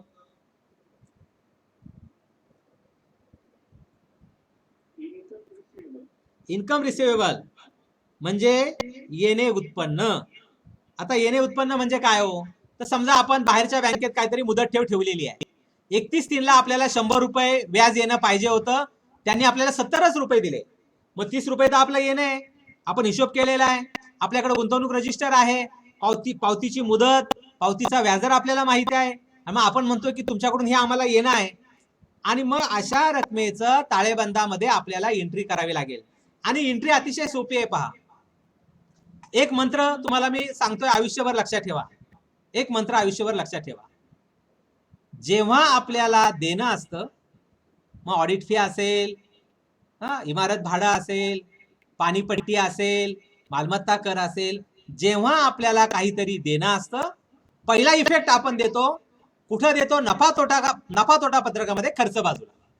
पहिला इफेक्ट म्हणजे काय की आपला नफा तोटा पत्रकामध्ये खर्च बाजूला ती रक्कम आपण घेतो, आणि दुसरा इफेक्ट आपण आपल्या ताळेबंदामध्ये देणे बाजूला त्याची तरतूद करतो. काय मंत्र म्हटलाय, जेव्हा तुम्हाला त्या वर्षाचं देणं प्रोव्हिजन करायचे असते, पहिला इफेक्ट आपल्या इन्कम अँड एक्सपेंडिचर मध्ये खर्च बाजूला ती रक्कम खर्ची टाका आणि दुसरा इफेक्ट ताळेबंदाच्या देणे बाजूला ती रक्कम देणे म्हणून दाखवा. हा पहिला मंत्र. आणि दुसरा मंत्र, जेव्हा आपल्याला कुणाकडून तरी उत्पन्नाचं येणं असतं, पहिला इफेक्ट आपल्याला द्यायचा आहे आपल्या इन्कम अँड एक्सपेंडिचर मध्ये सगळ्यात पहिलं ते इन्कमला घ्या, सगळ्यात पहिलं ते उत्पन्नाला घ्या आणि दुसरा इफेक्ट आपल्याला द्यायचा आहे ताळेबंदाच्या येणे बाजूला आपल्याला गुंतवणुकीवरील व्याज येणे किंवा तशा पद्धतीने आपल्याला तरतूद करायचे. म्हणजे जेव्हा आपण येणे म्हणतो तेव्हा त्याचा इफेक्ट आपल्याला उत्पन्न बाजूला द्यावा लागतो आणि तेच आपण पाहतोय. पहा, इन्कम रिसिवेबल म्हणजे काय हो, की आपल्याला काही उत्पन्न आलेलं नाही. उदाहरण आपण पाहिलं की आपण बाहेर कुठंतरी मुदत ठेवीची गुंतवणूक केली, 100 रुपये आपल्या गुंतवणूक रजिस्टर प्रमाणे व्याज यायला पाहिजे होतं, पण 100 रुपये काय आले नाही, आपल्याला 60च रुपये आले आणि आपल्या हिशोबाप्रमाणे 40 रुपये अजून आपल्या मुदत ठेवीवरील गुंतवणुकीवरील व्याज यायचं आहे. मग आपण काय करणार, ते 40 रुपये पहिले आपल्या उत्पन्नाला घेणार, जरी ते उत्पन्न आलेलं नसेल मात्र ते खात्रीचं उत्पन्न आहे, मग पहिला इफेक्ट आपण आपल्या उत्पन्नाला देणार आणि दुसरा इफेक्ट आपण आपल्या ताळेबंदामध्ये ऍसेट साइडला किंवा मालमत्ता बाजूला गुंतवणुकीवरील व्याज येणे अशी तरतूद करणार. दुसरा एक उदाहरण आपण घेऊया. समजा की आपली एखादी संस्था पतसंस्था आहे. आता आपण काय केलंय की जिल्हा बँकेमध्ये आपण जिल्हा बँकेचा शेअर खरेदी केलेला आहे. म्हणजे काय, जिल्हा बँकेचा आपण सभासद झालेलो आहोत. आता असं समजूयात की भागाची किंमत आहे 50,000. म्हणजे जिल्हा बँक असं म्हणते की तुमची जी ग्रामीण बिगर शेती पतसंस्था आहे, तुमची जी नागरी पतसंस्था आहे, तिनं आमच्याकडे जर सभासद व्हायचा असेल तर 50,000 रुपयाचा शेअर तुम्हाला खरेदी करावा लागेल. मग आपण सभासद झालो, मग आपल्याला आपल्या भागाची किंमत किती आहे, 50,000 रुपये. आता त्याच्यावर आपल्याला लाभांश मिळाला पाहिजे. लाभांश किती असेल, आता समजूयात की एक 300 रुपये लाभांश आहे. मग 300 रुपये जर आपल्याला जिल्हा बँकेने 31/3 जमा केले नाहीत, मग आपल्याला तरतूद करावी लागेल. त्याला आपण म्हणतो इन्कम रिसिवेबल. मग आता किती तरतूद करायची, एकदम सोपं आहे. लाईट बिलाचं आपण पाहिलं, मार्च महिन्याचं लाईट बिल येत नाही, मग आपण काय करतो, 11 महिन्याची, एप्रिल ते फेब्रुवारी 11 महिन्याची बेरीज करतो, भागिले 11 करतो. तसंच करा की याआधी जिल्हा बँकेने आपल्याला किती दराने डिव्हिडंड दिलेला आहे. एकदा 200 रुपये दिलाय, एकदा 250 दिलाय, एकदा 300 दिलाय, एखाद्या वर्षी दिलेलाच नाहीये. मग अशा पद्धतीने अंदाज घेऊन आपण समजा आता 100 अधिक 120 अधिक 140 3 वर्षाचा आपण आढावा घेतला. एका वर्षी आपल्याला 100 रुपये डिव्हिडंड दिलाय, दुसऱ्या वर्षी आपल्याला 120 रुपये डिव्हिडंड दिलाय, तिसऱ्या वर्षी आपल्याला 140 रुपये डिव्हिडंड दिलाय. मग 100 अधिक 120 अधिक 140 किती होतात, 100 अधिक 120 अधिक 140 किती होतात सांगा, 100 360. मग आपण किती वर्षांची बेरीज केली, 100 1 120 2 आणि 140 3, 3 वर्षांची बेरीज केली. मग 360 भागिले 3 किती आलं, 360 भागिले 3 120. मग आपण तरतूद किती करणार, 120. अशा पद्धतीने आपल्याला लाभांशाची सुद्धा तरतूद करता येईल. पहिला इफेक्ट आहे बिनधास्तपणे आपल्या, आता आपण बिनधास्तपणे का म्हणतो बरं, कारण जिल्हा बँक आहे ती अ वर्गामध्ये आहे, दरवर्षी आपल्याला डिव्हिडंड देते. एखाद्या वर्षी डिव्हिडंड दिलेला नसेल मग तरतूद करायची नाही का, मग तरतूद चुकली तर काही बिघडत नाहीये. पण आपला ताळेबंद हा वास्तविक स्थिती दाखवण्यासाठी अशा पद्धतीने आपल्याला जमा खर्च करावे लागतात. पुढे आपण काय म्हटलंय पहा, भविष्यकालीन निधी. आता भविष्यकालीन निधी म्हणजे काय हो, तर बऱ्याचदा एखादा सॉफ्टवेअर आपण खरेदी करतो, सॉफ्टवेअर काय लगेच आपण पैसे देत नाही. समजा एखाद्याकडून आपण सॉफ्टवेअर खरेदी केलं 100 रुपयाचं, आपण सुरुवातीला 40 रुपये देतो, नंतर त्याला सांगतो की तुमची माणसं येऊ द्यात, आमच्या लोकांना ट्रेनिंग द्या, मग पुढच्या वर्षभरात आम्ही 20 रुपये देऊ, मग 70 रुपये होतील, मग आम्ही 60 रुपये होतील, मग पुढच्या टप्प्यामध्ये आम्ही पुढे 20 रुपये देऊ आणि सगळं एकदा पूर्ण झालं आमचं काम, सगळं अपलोड झालं, सगळं व्यवस्थितपणे लेजर भरून घेतले की मग आम्ही उरलेले 10% देऊ. मग हे करत असताना आपल्याला जे काही देणं आहे, ज्या वर्षी आपण करार केलाय त्याच वर्षी आपण हिशोब करून काही टक्के आपण तशा पद्धतीनं भविष्य काळातली देणी म्हणून वेळच्या वेळी तरतूद करत चला. अचानक तुम्ही 100 रुपये दिले तर मोठा खर्च होईल, त्यामुळं 30 रुपयाची तरतूद, परत 30 रुपयाची तरतूद, अशा पद्धतीनं टप्प्याटप्प्यानं आपण तशा तरतुदी केल्या पाहिजेत. त्याला आपण म्हणतो भविष्यकालीन तरतुदी. आता उदाहरण आपण घेऊयात. पहा, निवडणूक निधी. आपल्याला माहिती आहे सहकार खात्याने एक वेगळं प्राधिकरण स्थापन केले. आपल्याला दरवर्षी काही प्रमाणामध्ये निधी या सहकार खात्याकडे वर्ग करावा लागतो. मग तो किती वर्ग करायचा? लेखापरीक्षक म्हणून तुम्ही काय सांगाल? समजा 100 रुपये. सगळ्यात पहिलं पाहायचं की निवडणुकीला खर्च किती येतो. आपल्याला कळालं की या आधी निवडणूक झाली, त्याला 100 रुपये खर्च केला. मग आपल्याला काय सूचना करायची ऑडिटर म्हणून?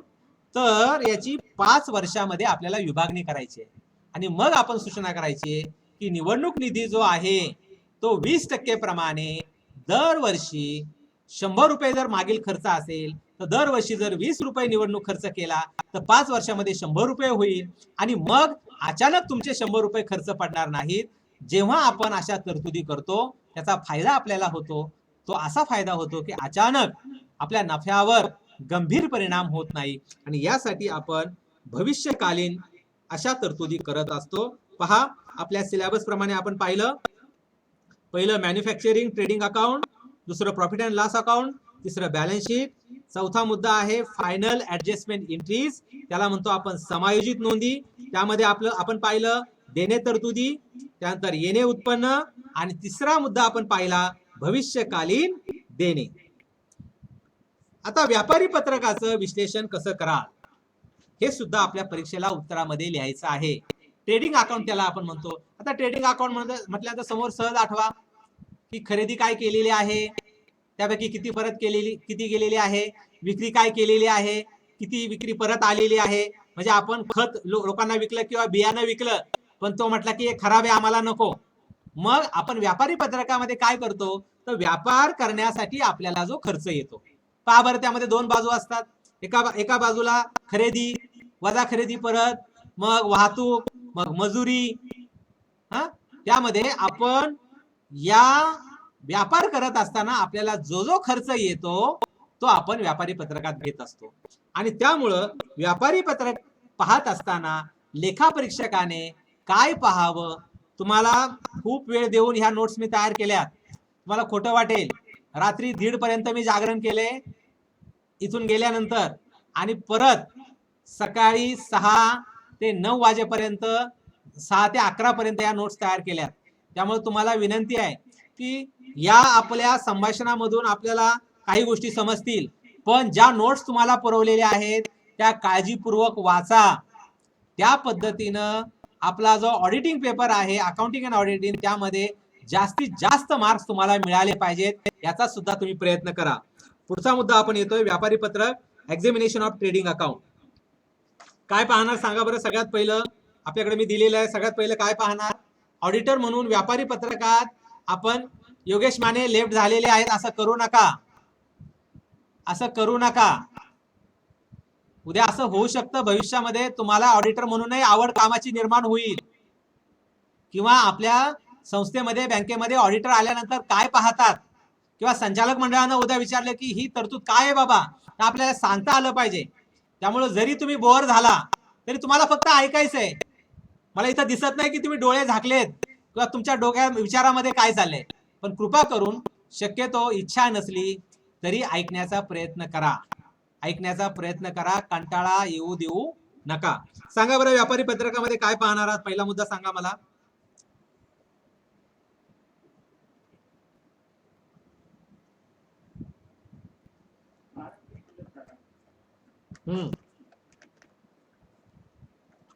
आता आरंभीचा शिल्लक साठा म्हणजे समजा 1/4/19 ते 31/3/20 हे जर व्यापारी पत्रक घेतलं तर 1/4/19 म्हणजे 31/3/19.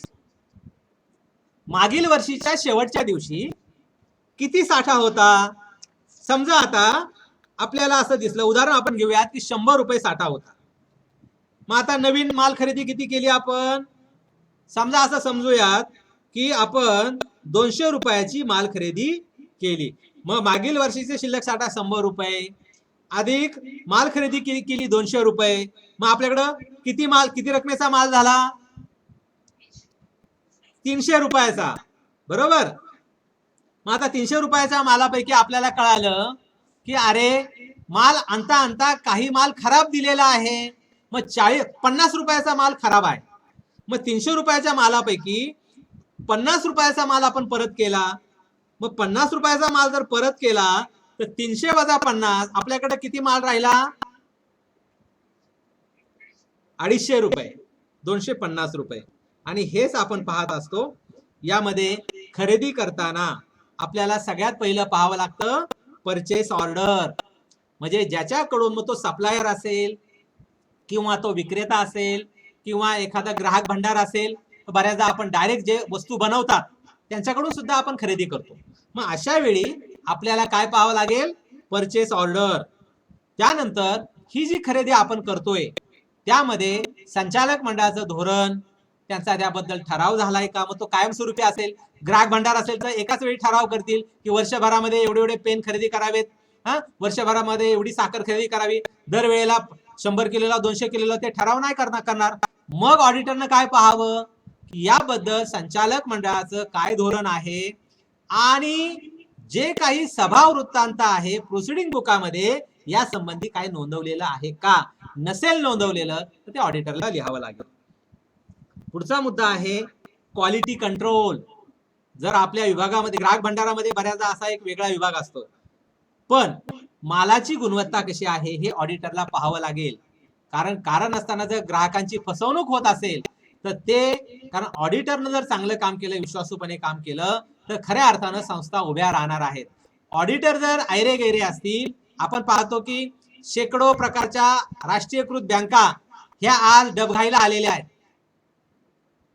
आपण काही नावं आता वेगळी पाहिली, विजय मल्ल्या, अजून एखादं नाव सांगा, मला आठवे ना. बँका डबघाईला कुणी आणल्या? काही नावं मला सांगा. एक नाव मला आठवलं, नीरव मोदी. अजून एखादं नाव सांगा. बँका डबघाईला कोणी आणल्या?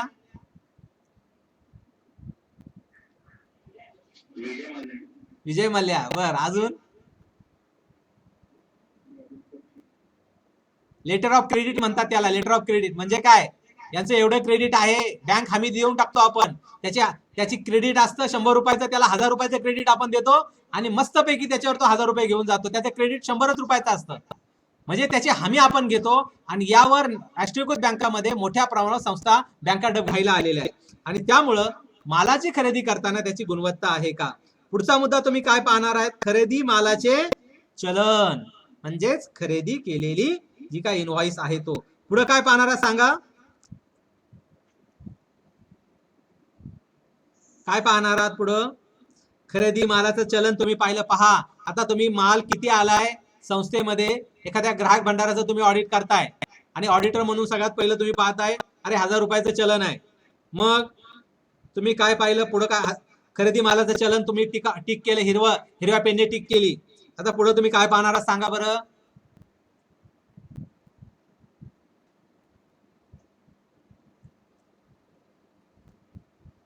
तुम्ही बोलत नाहीये त्यामुळे काही मंडळी लेफ्ट होत आहेत. तुम्ही बोलत नाहीये त्यामुळे काही मंडळी लेफ्ट होत आहेत. शिकवणं कधीही वन वे प्रोसेसिंग नाहीये. शिकवण्यामध्ये 2 वे प्रोसेस असते. कम्युनिकेशन म्हणतात त्याला सुसंवाद म्हणतात. सुदैवानं आपण एका राष्ट्रीयकृत प्रशिक्षण संस्थेमध्ये ट्रेनिंग घेतोय आणि जी काही टेक्निकल व्यवस्था आहे ती बऱ्यापैकी त्यांनी केलेली आहे. उरला प्रश्न, तुम्हाला कालच्या सारख्या नोट्स नाहीये तर त्या नोट्स तुम्हाला लगेच मिळणार आहेत. त्याची व्यवस्था हे झाल्यानंतर लगेच तुम्हाला 5 मिनिटांमध्ये तुम्हाला मिळतील. त्याच्या प्रिंट वगैरे तुम्ही काढून घेऊ शकता. आणि नाही मिळाल्या तरी आपण अंदाजे यामध्ये बोलतोय की साधारणपणे काय पाहावं. मला वाटलं तर आपण नोट्स पण काढू शकता. मग तुमच्याकडे मोबाईलवर त्या नोट्स आहेत. खरेदी मालाची आवक. खरेदी मालाची आवक म्हणजे आपल्याकडे आवक रजिस्टर आहे. आपण आपल्या स्टोअरला इनवर्ड आउटवर्ड रजिस्टर आहे आणि आवक मालाची नोंद हे सुद्धा ऑडिटरनी पाहायचं आहे. 100 रुपयाचा माल खरंच संस्थेमध्ये आला का? आपण समजा स्टोअर रूम असेल, स्टोअर मध्ये माल आला का? आपलं ग्राहक भंडार असेल, खरंच माल आला का? आपण एवढे चेकबुक घेतले, मग खरंच बँकेमध्ये आले का? शाखेत एवढ्या बॅटऱ्या पाठवल्या, ते आल्या का? एवढे सीपीयू पाठवले, ते आले का? एवढे स्टेशनरी पाठवली, ते आले का? एवढे कार्बन पाठवले, ते आले का? या पद्धतीनं आपल्याला खरेदी मालाची आवक, त्याला इनवर्ड स्टोअर एंट्री, स्टोअर मध्ये ही एंट्री होते, ती आपल्याला पाहायची आहे. पुढे काय पाहणार सांगा? डे बुक म्हणतो आपण त्याला. रोजकीर्द जी आहे त्याची एंट्री पण आपण पाहणार आहोत. पुढचा मुद्दा सांगा. हा, गेट कीपर इनवर्ड रजिस्टर म्हणजे काय? अंदाजे बोला. Gate keeper inward register auditor काय पाहणार आहे? पहा, ऑडिटर आता क्रॉस म्हणजे काय? तर ऑडिटर आता त्या संस्थेच्या बाहेर गेलेला आहे, तो क्रॉस एक्झामिनेशन करतोय. आणि तो कुणाकडे गेलेला आहे आता? सांगा बरं, याचा अर्थ काय? हा, ऑडिटर कुठे गेलेला आहे? मालाची खात्री करायला. मालाच्या आले का नाही संस्थेत?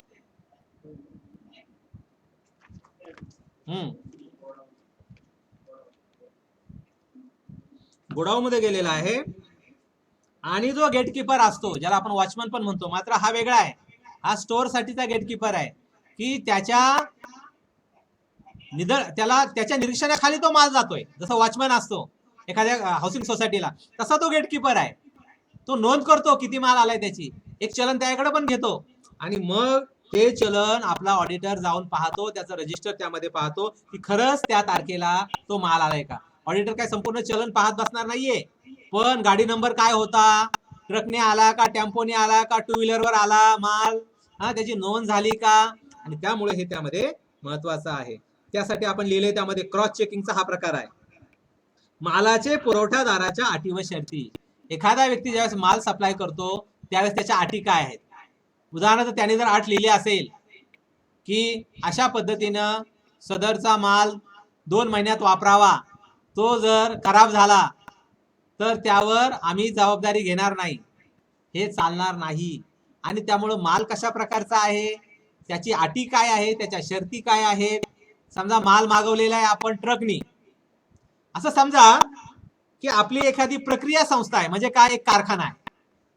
कारखाना सुद्धा सहकारी संस्थेमध्ये येतो. मग आपण कारखाना असं समजूयात की आपण आळे फाट्याला, पिंपळवंडीचे सर आहेत आपल्याला, आळे फाट्याला किंवा पिंपळवंडीला आपण काय केलं माहिती का? टॅमॅटो पासून सॉस बनवायचा कारखाना सुरू केला. आणि तो कसा काढला? तर तो सहकार तत्वावर काढला. टॅमॅटो पासून काय करणार आहेत आपण? सॉस तयार करणार आहे. आणि मग आपण माल मागवला कुठून? हैदराबादवरून.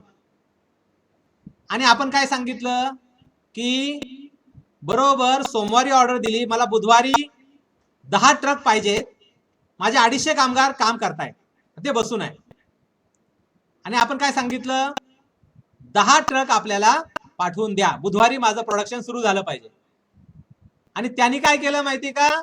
एक 3 चाकी टेम्पो छोटे, आपण सांगितलं होता 10 ट्रक, त्यांनी 200 टेम्पो पाठवले. आणि ते कोणते? 3 चाकी. आता हैदराबाद वरून जर पिंपळवंडीला माल यायचा आहे, तो येईल का हो आपण 2 दिवसात? त्याला किती दिवस लागतील? 3 चाकी टेम्पोनी टमटमनी 10 दिवस लागतील.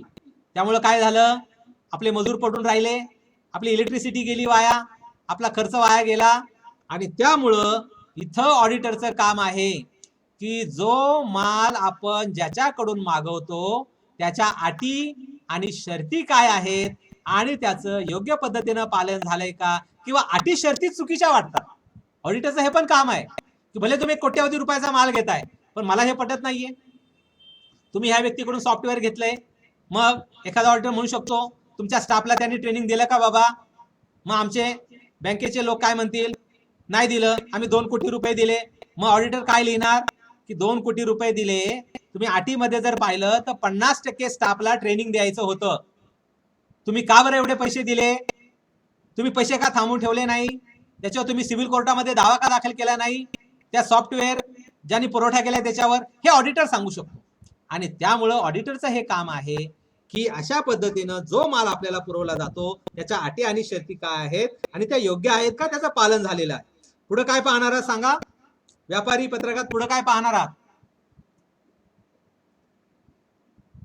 मालाचे पुरवठादाराच्या अटी व शर्ती.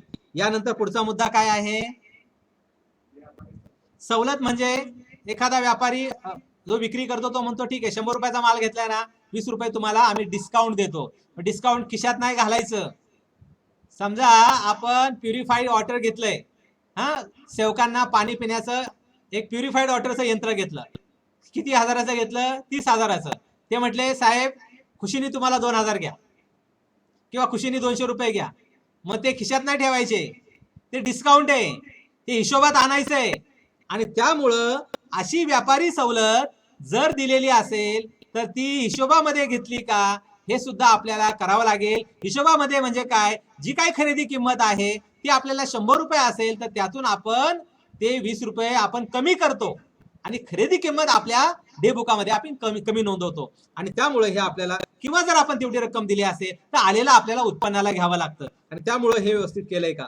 पुढचा मुद्दा आहे वाहतूक भाडं, कस्टम ड्युटी. पुढे काय सांगा बोला. ऑक्ट्रॉय, जीएसटी जो आपल्याला भरावा लागतो मालावर. त्यानंतर FOB, फ्राईट ऑन बोर्ड. जर आपला माल समजा असं समजूयात की समुद्र मार्गे येत असेल किंवा विमान मार्गाने आपला माल बाहेरून येत असेल तर अशा ठिकाणी आपल्याला FOB ॲग्रीमेंट, FOB कॉन्ट्रॅक्ट म्हणजे काय, विक्रेता असा करार करतो की जहाजापर्यंत माल पोचवेपर्यंत जो खर्च आहे तो आम्ही करणार. बरोबर का, आपल्याला येऊ शकतं परीक्षेला. FOB कॉन्ट्रॅक्ट हा कॉन्ट्रॅक्टचा भाग आहे.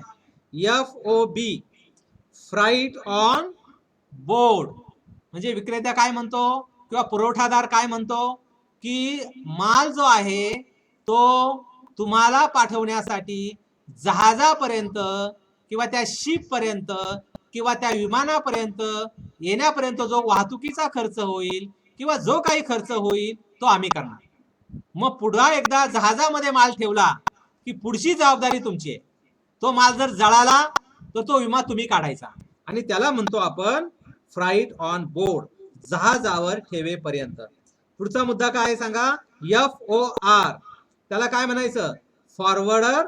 त्याला आपण फॉरवर्डर हा शब्द वापरतो. म्हणजे काय, जर एखाद्या वाहतुकीसाठी एजंट नेमलेला असेल तर एजंटच्या अटीप्रमाणे फॉरवर्ड करणे, आपण म्हणतो फॉरवर्ड करा, म्हणजे तो माल पाठवणे. मग ते ॲग्रीमेंट आपल्याला त्यामध्ये पाहावं लागेल. आणि तिसरा जो प्रकार आहे FAS म्हणजे काय, तर फ्री अलॉंग साईड. म्हणजे काय, तर माल पोचवेपर्यंत तुम्हाला काही द्यायचं नाहीये, वाहतुकीचा खर्च वगैरे तो आम्ही देणार आहे. ठीक आहे, पुढे आपण येतोय. आता पहा खरेदी परत खाते. आता खरेदी परत खाते यामध्ये आपल्याला काय पाहावं लागेल. खरेदी परत खात्यामध्ये जसं आपण विक्रीचं बारकाईनं पाहिलं, आता खरेदी परत म्हणजे काय, तर समजा आपण 1000 रुपयाचा माल घेतलेला आहे. समजा आपण असं समजूयात, आपल्या उदाहरणामध्ये आपण लिहिलंय पहा, खरेदी परत खाते, ऑडिट ऑफ परचेस रिटर्न. त्याला आपण क्रेडिट नोट तयार करतो. मग क्रेडिट नोट तयार करताना आपण काय करतो, तर क्रेडिट नोट मध्ये आपण जो माल आलेला आहे तो आपण परत पाठवतो. आणि त्यामुळं इथं आपण ऑडिटरनं पाहायचं आहे. क्रेडिट नोटचं तुम्हाला उदाहरण पण दिलंय पहा. उदाहरण दिलंय तुम्हाला की 2000 रुपयाचं किंवा 20,000चं बियाणं आलेलं आहे. बियाणं म्हणजे काय, असं समजा की आपली एक खरेदी विक्री संस्था आहे. 20,000चं बियाणं तुम्हाला पोच केलं. आता 20,000पैकी आपल्याला कळालं की 1000 रुपयाचं बियाणं खराब आहे, ते शेतकऱ्याला वापरता येणार नाही. मग क्रेडिट नोट आपण कशी तयार करणार. आता आपल्याला चलन बनवायचा आपला अभ्यासक्रम नाहीये, ते अकाउंटिंग मध्ये आहे.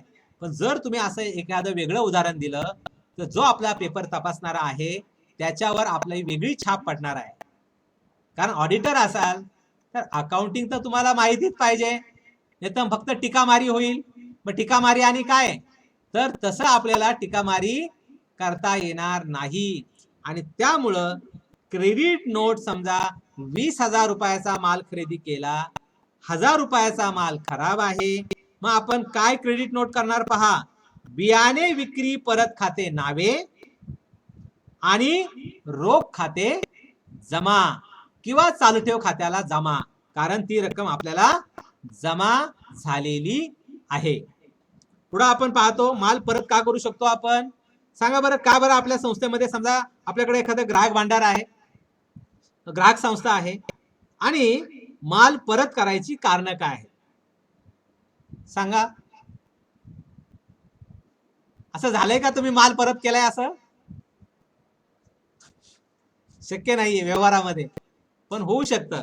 बोला, माल परत करायची कारण सांगा. तुम्हाला नोट्स पुरवलेल्या आहेत आणि त्या बऱ्यापैकी मी सुटसुटीत लिहिलेल्या आहेत. खराब माल, ओके, तुटफूट आणि गुणवत्ता कमी, म्हणजे मालाचा दर्जा हा आपल्या पसंतीप्रमाणे नाही. मग ऑडिटर हे पाहणार आहे की क्रेडिट नोट केली का, ती बरोबर केली का. आता ऑडिटरनं दुसरं पण लक्ष द्यायचंय. काय लक्ष द्यायचंय पहा, माल परत करण्याची वारंवारिता. म्हणजे असं काय होतंय का हो की ज्याच्याकडून आपण माल घेतोय सारखा सारखा आपल्याला माल परत करावा लागतोय, किंवा हा जो सप्लायर आहे, हा जो विक्रेता आहे, तो सारखाच आपल्या संस्थेला गंडवतोय किंवा फसवतोय, सारखाच खराब माल पाठवतोय. किंवा आपली जर औषधाचं एखादं दुकान असेल तर आपल्याला दिसतंय की अरे मुदत संपलेली औषधं हा व्यक्ती आपल्याला देतोय. मग ऑडिटरचं काम आहे की जो आपल्याशी व्यवहार करतोय ती गोष्ट, तो खोटारडेपणा, ती लबाडी तो व्यक्ती वारंवार करतो का. मग जर वारंवार करत असेल तर ऑडिटरनं तिथं म्हटलं पाहिजे की हा जो सप्लायर आहे, हा जो विक्रेता आहे, त्याच्याकडून तुम्ही यापुढं अजिबात व्यवहार करू नका. असा शेरा आपला वैधानिक लेखापरीक्षक किंवा अंतर्गत लेखापरीक्षक आपल्या अहवालामध्ये लिहितो. तो कधी लिहिता येईल, त्यामध्ये पाहावं लागेल की त्यामध्ये वारंवार ती घटना घडलेली आहे का आणि त्यानंतर तशी नोंद केलेली आहे का. विक्री रजिस्टर, इथं सुद्धा तो जसं खरेदी रजिस्टर आहे तसं विक्री रजिस्टर आहे.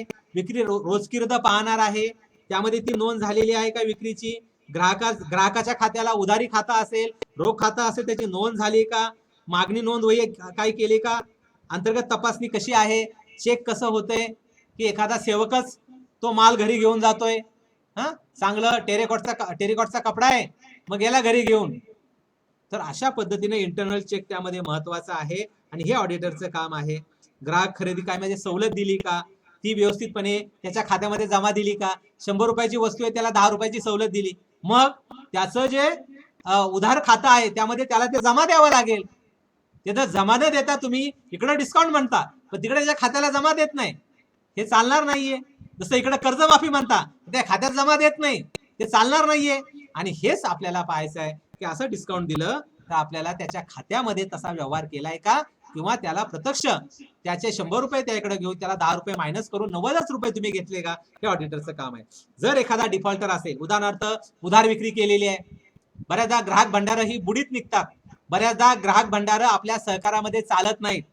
मात्र आजही तुम्ही पाहिलं तर लिज्जत पापड हे सहकारावर चालवलेलं आंतरराष्ट्रीय स्वरूपाची एक संस्था आहे. अमूल, आपण जे सारखं ऐकतो, अमूल चॉकलेट, अमूल दूध, हे आपल्या सहकारामध्ये जागतिक स्तरावर काम करणारी संस्था आहे. जे सहकार काय हा खेळ नाहीये. लोक बऱ्याचदा म्हणतात वार्षिक सभेमध्ये, आता सहकाराला गळती लागलेली आहे, आता सहकारात मंदी बिंदी काय नसती, मंदी कधी येत नसते. तेव्हा सहकारामध्ये आपण मंडळींनी, आपण सेवकांनी ताकदीने काम केलं तर आपल्या सहकाराला निश्चित चांगले दिवस येणार आहेत. आणि त्यामुळे ऑडिटर म्हणून काम करताना आपण अतिशय बारकाईनं व्यवस्थितपणे काम केलं तर त्या संस्थेला सुद्धा चांगले दिवस येतील.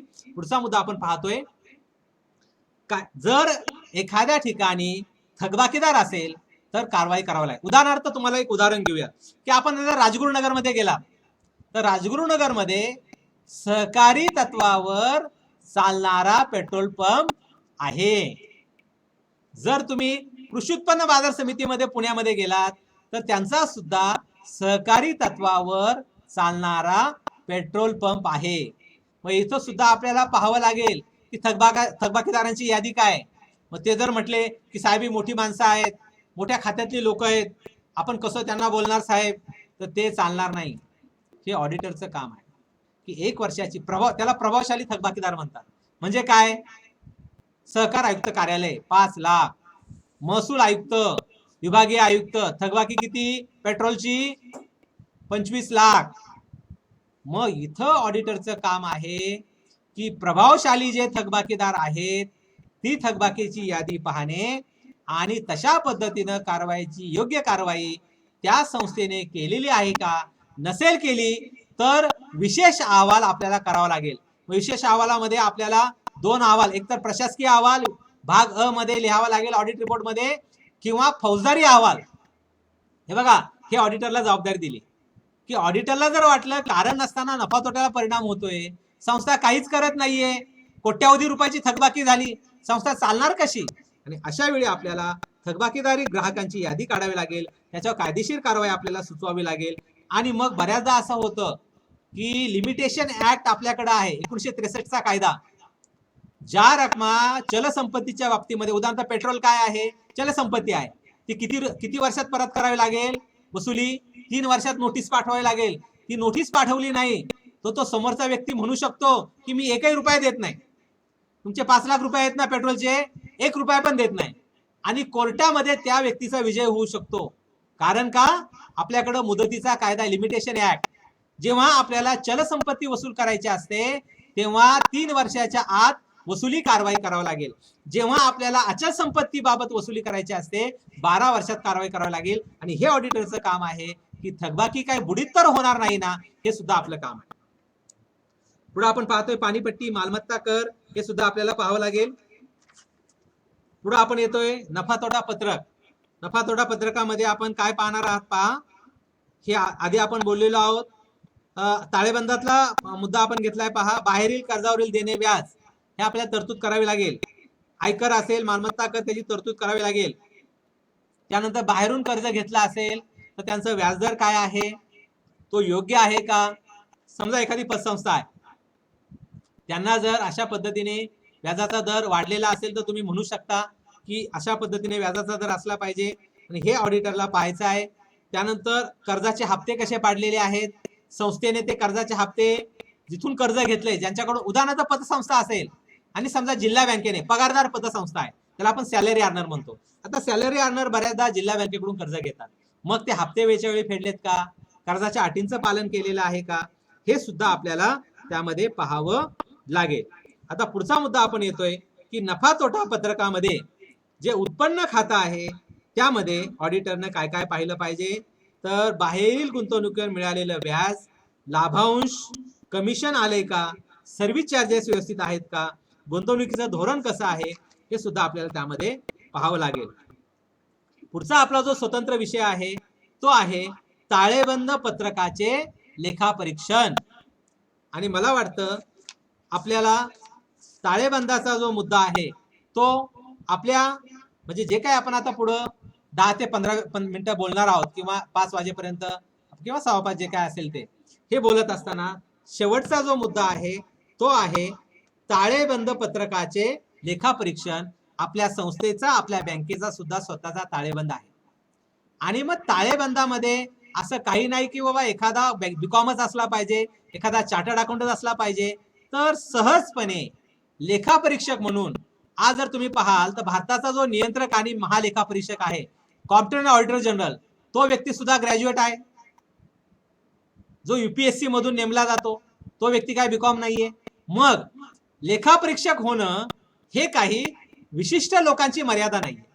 आणि आपल्या जर सहकार खात्याचा आपण पॅनल पाहिलं तर त्यामध्ये लिहिले लेखापरीक्षक कोण होईल, त्यामध्ये लिहिलंय की कोणत्याही शाखेचा पदवीधर की ज्याचं HDCM झालेलं आहे किंवा GDCA झालेलं आहे. याचा अर्थ एक नक्की आहे की लेखापरीक्षक होणं यासाठी कॉमर्सची डिग्री असली पाहिजे असं अजिबात नाहीये. मला सांगा की पहिलाच मुद्दा आपण काय मांडलाय, पहा बरं. पान नंबर 28 वर आपण पहिला मुद्दा काय मांडलाय, वाचून दाखवा बरं. ताळेबंद पत्रकाचे लेखापरीक्षण कसे कराल, त्याचं महत्व काय, ऑडिटरने काय पाहावं, सांगा एखाद्याने.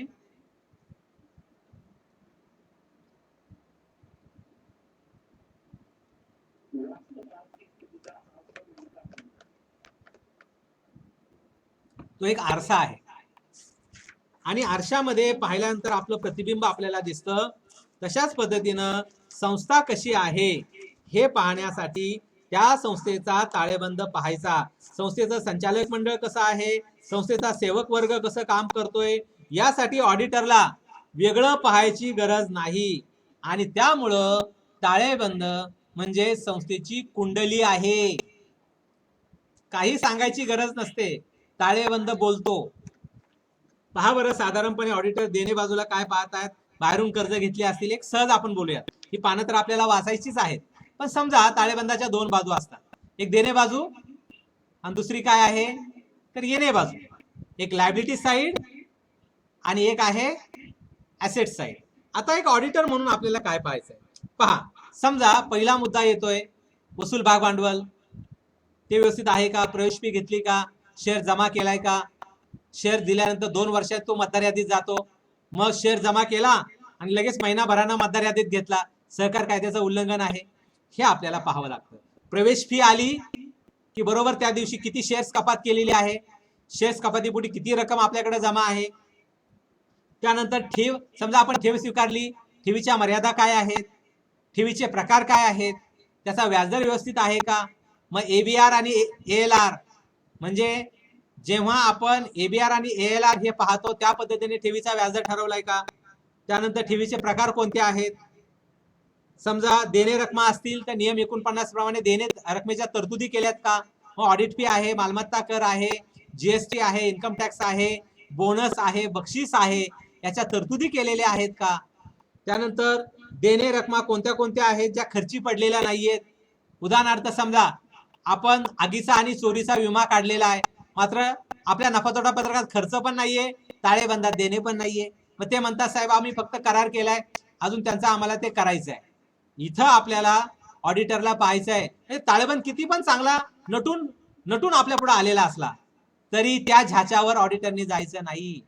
ऑडिटरनं तरतुदी कशा केल्यात, वास्तव ताळेबंद आहे का. आणि बरेच लोक त्यामध्ये चुकत असतात. उदाहरणार्थ जर विविध कार्यकारी सोसायटीचा ताळेबंद पाहिला, नफ्यातून राखीव निधी काढतात, लाभांश समीकरण काढतात, पण गुंतवणूकच करत नाही.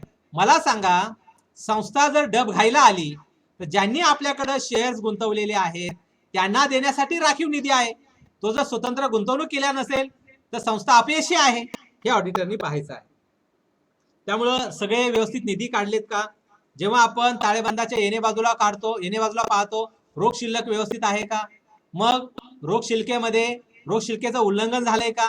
मग उल्लंघनामध्ये जर वारंवार उल्लंघन होत असेल, हे बघा रोख शिल्लक 25,000 दिली आणि मग तुमच्या हातामध्ये 75,000 आहे, लाख आहे, 2 लाख आहे, मग आपल्याकडं आज 7 दिवसासाठी सुद्धा रक्कम गुंतवता येते एखाद्या बँकेमध्ये. मग ऑडिटर असं लिहिणार आहे की कारण असताना तुम्ही 8-8, 10-10 दिवस ती रोख शिल्लक तुमच्या हातामध्ये ठेवलेली आहे आणि त्यामुळं संस्थेला कारण नसताना आर्थिक हानी झालेली आहे. त्यानंतर आपण पाहतो बँक शिल्लक, बँक शिल्केमध्ये दाखला व्यवस्थित आहे का. चालू ठेवीचा दाखला असतो, बँक शिल्केचा पासबुक पाहतो, जर बाकी जुळत नसेल तर आपण त्यामध्ये बँक ताळमेळ पत्रक तयार करतो. त्यानंतर समजा संस्थेची मालमत्ता असेल तर मालमत्तेमध्ये चलसंपत्ती काय आहे, अचल संपत्ती काय आहे, जमीन असेल त्याच्यावर घसारा व्यवस्थित आकारलाय का, इमारतीचा घसारा व्यवस्थित आकारलाय का, डेस्कटॉप घसारा व्यवस्थित आकारलाय का, हे सगळं आपल्याला पाहायचं आहे. एखादं वाहन असेल तर वाहन किती दिवस वापरले, मग टायर दुरुस्तीसाठी सारखाच खर्च होतोय का. म्हणजे चारण्याची कोंबडी आणि बारण्याचा मसाला. वाहन आहे 3 लाखाचं, व्हॅल्युएशन केल्यानंतर वाहनाची जुनं वाहन आहे, ऑडिटरचं म्हणणं आहे ते वाहन 3 लाखाचं आहे आणि खर्च दुरुस्तीला किती झालाय 70,000. मग ऑडिटर काय लिहिणार आहे, ते वाहन तुम्ही स्क्रॅप मध्ये विकून टाका आणि नवीन वाहन घ्या. अहो 3 लाखाच्या वाहनाला 70,000 रुपये तुम्ही वर्षाला मेंटेनन्स खर्च करताय, तर हे ऑडिटरचं काम आहे, हे मूल्यांकन ऑडिटर करणार आहे. त्यानंतर गुंतवणूक व्यवस्थित केली, गुंतवणूक खूप महत्वाची आहे.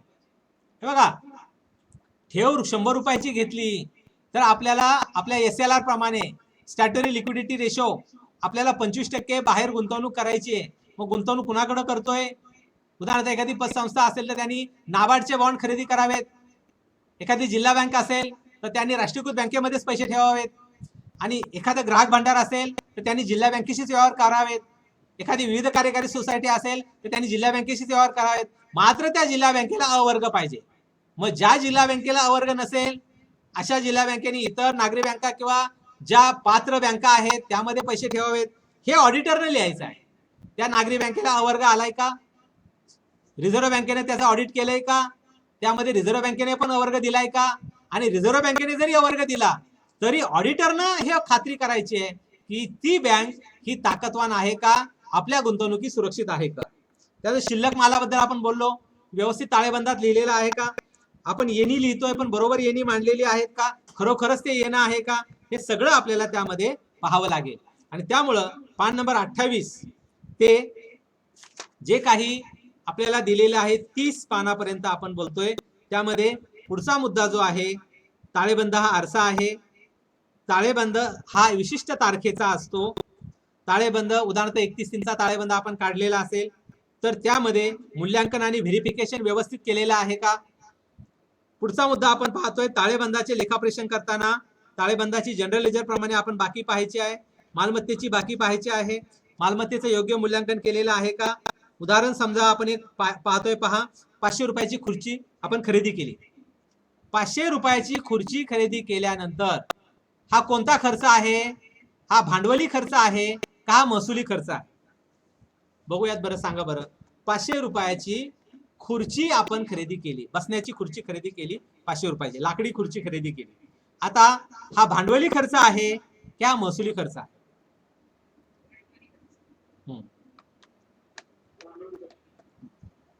भांडवली खर्च याचा अर्थ काय की जो खर्च झाल्यानंतर ताळेबंदाच्या मालमत्ता बाजूला आपण तो दाखवतो, म्हणजे आपली मालमत्ता तयार होते. मग आता या अनुषंगाने दुसरा पण मुद्दा येतो, महसुली खर्च म्हणजे काय, तर जो खर्च आपला नफा तोटा पत्रकामध्ये त्याच वर्षी खर्ची पडतो त्यावर बोलायचं नाही, मग त्याला म्हणतात महसुली खर्च. त्या खर्चावर परत आपण बोलत नाही. म्हणजे समजा आपण 3000ची सतरंजी घेतली, 3000ची आपण सतरंजी घेतली, तो कोणता खर्च आहे सांगा बरं. तो भांडवली खर्च आहे का तो महसुली खर्च आहे. 3000ची सतरंजी खरेदी केली, सांगा का बरं. गावाने सरांनी उत्तर दिले, का बरं सर सतरंजी आपण महसुली हा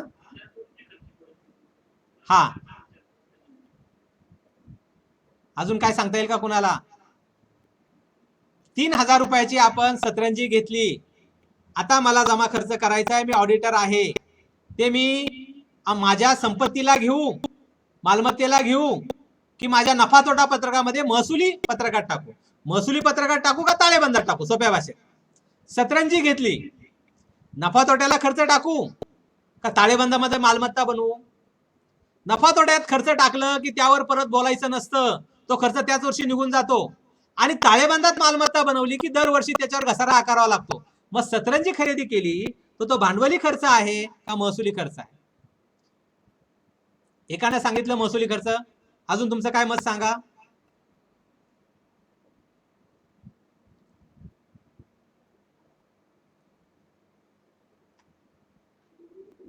हा कोणता खर्च आहे. गावडे सरांच्या मताशी तुम्ही मान्य आहात. महसुली की भांडवली. महसुली खर्च तुम्ही म्हणताय. मात्र जेव्हा एखाद्या वस्तूचं आपल्याकडे एक ओळ लिहूनच घ्या, म्हणजे काय मला डोक्याला तत्तकच नाही, ती ओळ पाहायची, जमा खर्च करायचा. ती ओळ अशी आहे की जेव्हा एखाद्या वस्तूच्या खर्चामुळे, एक जण कुणीतरी आमचे मित्र लिहून घेतात, बरं वाटलं मला, जेव्हा एखाद्या वस्तूच्या खर्चामुळे संस्थेच्या मालमत्तेमध्ये किंवा उत्पन्नामध्ये कायमस्वरूपी वाढ होते. कायमस्वरूपीला अंडरलाईन करा. जेव्हा एखाद्या खर्चामुळे संस्थेच्या मालमत्तेमध्ये किंवा उत्पन्नामध्ये कायमस्वरूपी वाढ होते त्याला भांडवली खर्च म्हणावे, त्याला कॅपिटल एक्सपेंडिचर म्हणावे. म्हणजे मी काय करणार, मग तो खर्च मालमत्तेला घेणार. का बरं मालमत्तेला घेणार, कारण त्या खर्चामुळे संस्थेच्या मालमत्तेमध्ये कायमस्वरूपी वाढ होते. कायमस्वरूपी म्हणजे काय, हे बघा, कायमस्वरूपी काहीच नाहीये. मी सुद्धा आता तुमच्या बरोबर आलोय ना, 15-20 मिनिटांनी गायब होणार आहे. गायब म्हणजे कुठेतरी जाणार आहे. पण तुम्हाला शेवटच्या पानावर मला वाटतं मी फोन नंबर दिलेला आहे असं वाटतंय मला. त्यामुळं तुम्हाला कधी पण कामात अडचण आली की बिंदास फोन करायचा. सर सांगा जमा खर्च कसा करू. अजिबात चिंता करायची नाही की सर सांगा जमा खर्च कसा करू. आणि यामुळं सतरंजी जी आहे ती शाश्वत आहे. ती 5, 7, 10 वर्ष टिकणार आहे. त्यामुळे 3000च्या सतरंजीवर मी 300 रुपयांनी 10% 10 वर्ष त्याचा घसारा आकारणार आहे आणि मग सतरंजीचं मूल्य हे 0 होणार. सतरंजी ही बरेच वर्ष टिकणार आहे आणि त्यामुळे सतरंजी ही मी मालमत्ता घेणार आहे, नफा तोट्याला खर्च टाकणार नाही. लक्षात येते ना. आता समजा हार्डवेअर आपण घेतलेलं आहे, 70,000चा हार्डवेअर खरेदी केलं आणि माऊस आहे, माऊसची वायर उंदरांनी खाल्ली आणि 300 रुपयाची वायर घेतली. सांगा नफा तोट्याला टाकू का भांडवली खर्चाला टाकू? 300 रुपयाची वायर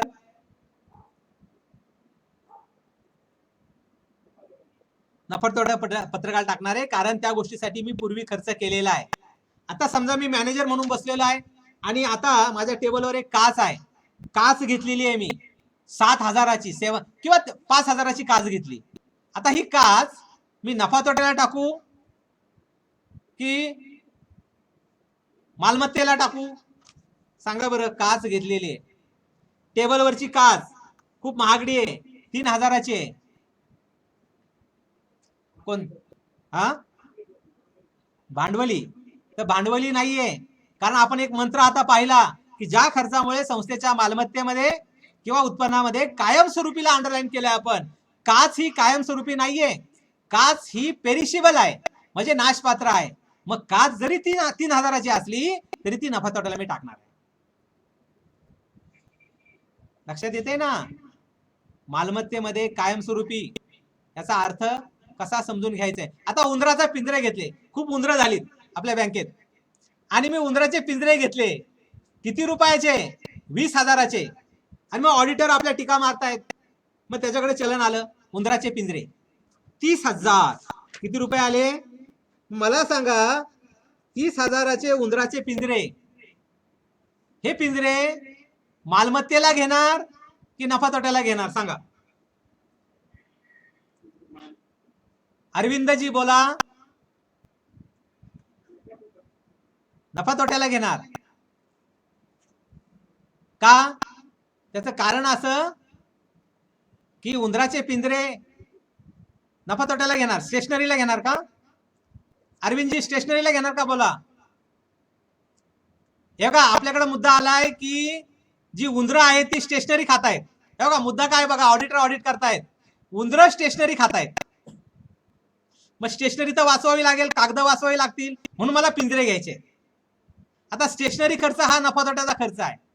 मग समजा तुम्ही उंदराचे पिंजरे घेतले तर स्टेशनरी खर्च हा नफा तोट्याचा खर्च आहे. मग उंदराचे पिंजरे घेतले तर नफा तोट्याला टाकणार का ताळेबंदात मालमत्ता बनवणार? सांगा. मालमत्ता बनवणार. मग उंदरं स्टेशनरी खातात म्हणून उंदराचे पिंजरे कधीही स्टेशनरी खात्याला घ्यायचे नाहीत, कधी नफा तोट्याला घ्यायचे नाहीत. हे आपल्याला बारकाईनं पाहायचं, ऑडिटरचं काम आहे. ठीक आहे.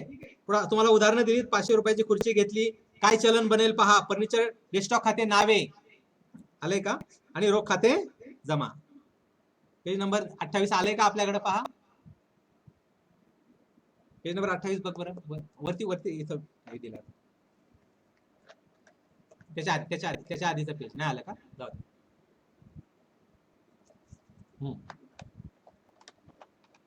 याच्यानंतरच सॉरी, याच्या आधीच 28 पहा. ठीक आहे. स्क्रीनवर येतंय का? पहा स्क्रीनवर दिसतंय आपल्याला.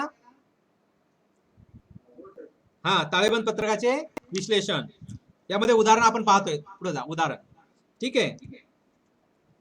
काय पाहणार आहोत? मालमत्तेचं मूल्यांकन योग्य गैरप्रकार झाला का? उदाहरण आपण घेतले 500 रुपयाची खुर्ची. थोडंसं पुढं. 500 रुपयाची खुर्ची आहे, जमा खर्च कसा करणार आहात पहा. घेतलेलं नाही. ठीक आहे, जाऊ दे. ठीक आहे, आपल्याकडे याच्यात आलेलं नाही. उदाहरण आपल्याकडे लिहून घ्या वाटलंच तर. 500 रुपयाची खुर्ची. मग कशाला नावे टाकणार आहेत आपण? डेस्कटॉप खाते किंवा फर्निचर खाते नावे. आणि जर रोख 500 रुपये दिले तर रोख खाते जमा, किंवा तुम्ही चलन एखादा चेक दिला तर चालू ठेव खाते जमा. अकाउंटचे नियम फार सुंदर आणि सुटसुटीत आहेत. Debit the receiver, credit the giver. Debit the receiver, credit the giver म्हणजे काय? डेबिट द रिसिव्हर, घेणाऱ्याच्या खात्याला नावे, देणाऱ्याच्या खात्याला जमा.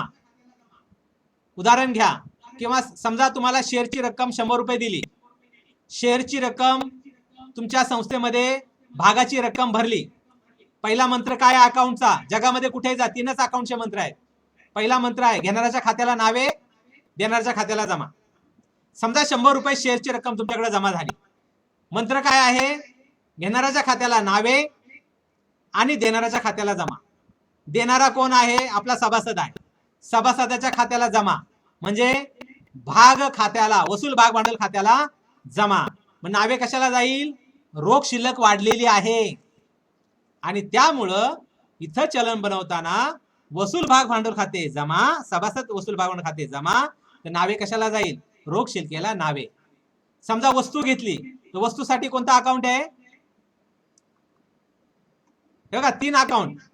पर्सनल अकाउंट, व्यक्तिगत खाते, 2 आहे रिअल अकाउंट, तिसरा आहे नॉमिनल अकाउंट. मला सांगा बरं, रिअल अकाउंट किंवा संपत्ती बाबतचा नियम काय आहे? चुकलं तरी चालेल, रिअल अकाउंटचा नियम सांगा.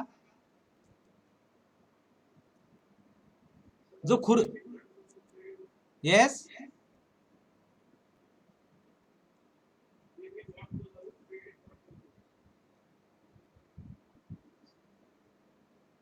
थोडस जरा करेक्शन करतो मी. Debit what comes in. Real अकाउंटचा नियम पहा. Debit what comes in. पहा, एक उदाहरण घेतो आपण. 500 रुपयाची खुर्ची घेतली. मालमत्ता खाता आपण पाहतोय. Debit what comes in. Furniture खाते नावे. Debit what comes in. Credit what goes out. काय आपलं गेले? 500 रुपयाची खुर्ची घेतली, आपली रोख शिल्लक, एकतर आपण रोख पैसे दिले, रोख खाते जमा, किंवा चालू ठेव खात्यामधून चेक दिला, मग चालू ठेव खाते जमा. पहा, एकदम टेन्शन मध्ये जाऊ नका. मालमत्ता असेल तर कोणतं खातं आहे? Debit what comes in. जी मालमत्ता तुमच्या बँकेमध्ये किंवा संस्थेमध्ये आली त्या खात्याला नावे लिहा, फर्निचर खात्याला नावे लिहा, आणि जी रक्कम तुमच्याकडून, जी मालमत्ता तुमच्याकडून गेली, म्हणजे रोख गेले तर रोख खाते आणि चेक दिला तर चालू ठेव खाते, ते जमा द्या. एखाद्याने शेअरचे पैसे दिले तर वसूल भाग भांडवल खाते त्याच्या खात्याला जमा आणि चालू ठेव खात्याला नावे. किंवा समजा एखाद्यानं आपल्याकडं बचत ठेवीचे 1000 रुपये दिले, त्याचं बचत ठेवीचं खातं आहे, आपल्याकडे बचत ठेवीचं खातं आहे. मग व्यवहार कसा करणार? पहिला नियम लागू करायचा वस्तुगत खात्याचा. काय आहे तो? डेबिट द रिसिव्हर आणि क्रेडिट द गिव्हर. मग डेबिट द रिसिव्हर, घेणारा कोण आहे? बँक आहे. मग रोख खात्याला किंवा बँक चालू ठेव खात्याला नावे, आणि जमा कुणाला जाईल? तर जे सेव्हिंगचा अकाउंट आहे, ज्यांनी पैसे भरलेले आहेत त्याच्या व्यक्तिगत खात्याला जमा. आणि त्यामुळं हे 2 नियम झाले. आणि शेवटचा नियम आहे नॉमिनल अकाउंट. नॉमिनल अकाउंट काय सांगतो? झालेल्या खर्चाला नावे, डेबिट व्हॉट एक्सपेंडिचर, झालेल्या खर्चाला नावे आणि आलेल्या उत्पन्नाला जमा. त्यालाच म्हणतात नफा तोटा पत्रक. नफा तोटा पत्रक मात्र नॉमिनल आहे, म्हणजे उत्पन्न झालं उत्पन्नाला घ्या, खर्च झाला खर्चाला घ्या. हे अकाउंटचे नियम बारकाईने लक्षात घ्या. तुम्हाला जर असं वाटलं तर माझा फोन नंबर तुम्हाला मी शेअर करू शकतो. पाहिजे का कुणाला फोन नंबर? लिहून घ्या वाटल्यास तर. महेंद्र खरात, शेवटचं पान घ्या, त्या नंबर दिलाय किंवा याच्या नंतरचं पान घ्या. रोख व बँक शिल्लक, हा इथं दिलाय.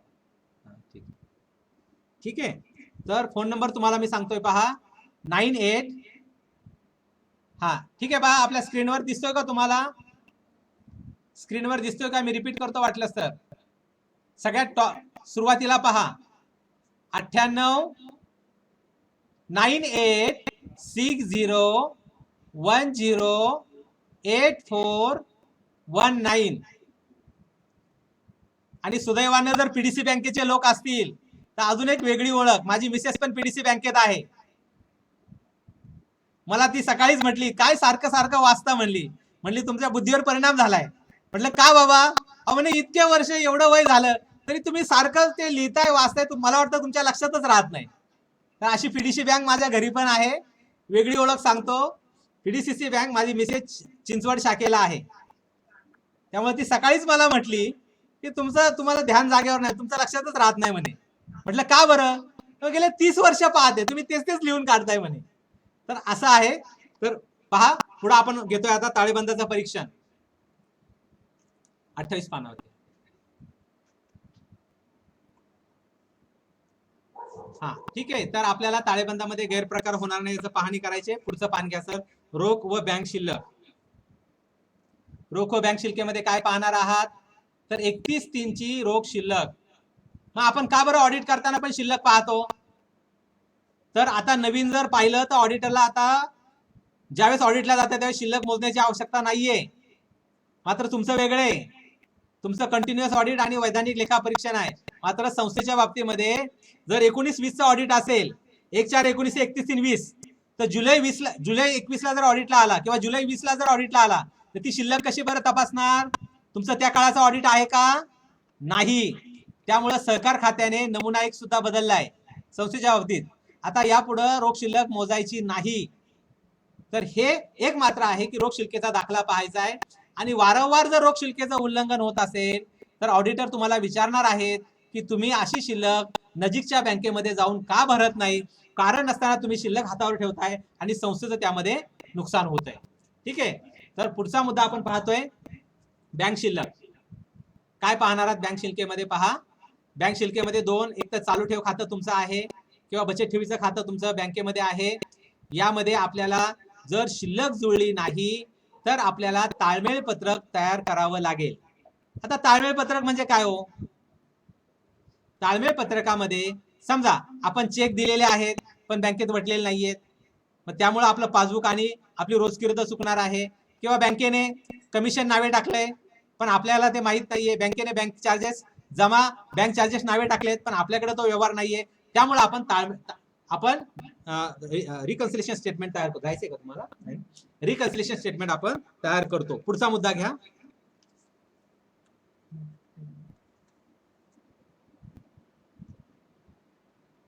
वसूल भाग भांडवल यादी पहा व्यवस्थित. आता हे मेमोरेंडम वगैरे कंपनीच्या संबंधित आहे. त्यामुळे आपल्या नोट्स मध्ये मी जरी दिलेलं असलं तरी आपल्या आयसीएमच्या नोट्स प्रमाणे ते आहे. त्यामुळे मेमोरेंडम हे कंपनीमध्ये असतं. कंपनीचा उद्देश काय आहे, कंपनीचं नाव काय आहे, कंपनीचं कार्यालय कुठं आहे, आणि आर्टिकल म्हणजे नियम, ज्याला आपण पोटनियम म्हणतो. संस्थेमध्ये असतात पोटनियम, बँकेमध्ये असतात पोटनियम. काय काय पाहायचंय पहा. सभा वृत्तांत हे सगळं आपल्याला आपल्या उत्तरात लिहायचंय. पेपर लिहिताना पहा ऑडिटर देणे बाजूचं काय काय पाहतायत.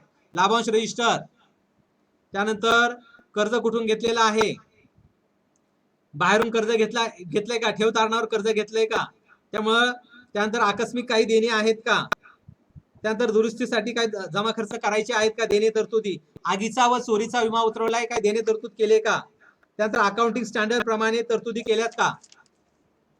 आणि शेवटच्या पानावर आपण येतोय शेवटच्या पानावर आपण येतोय.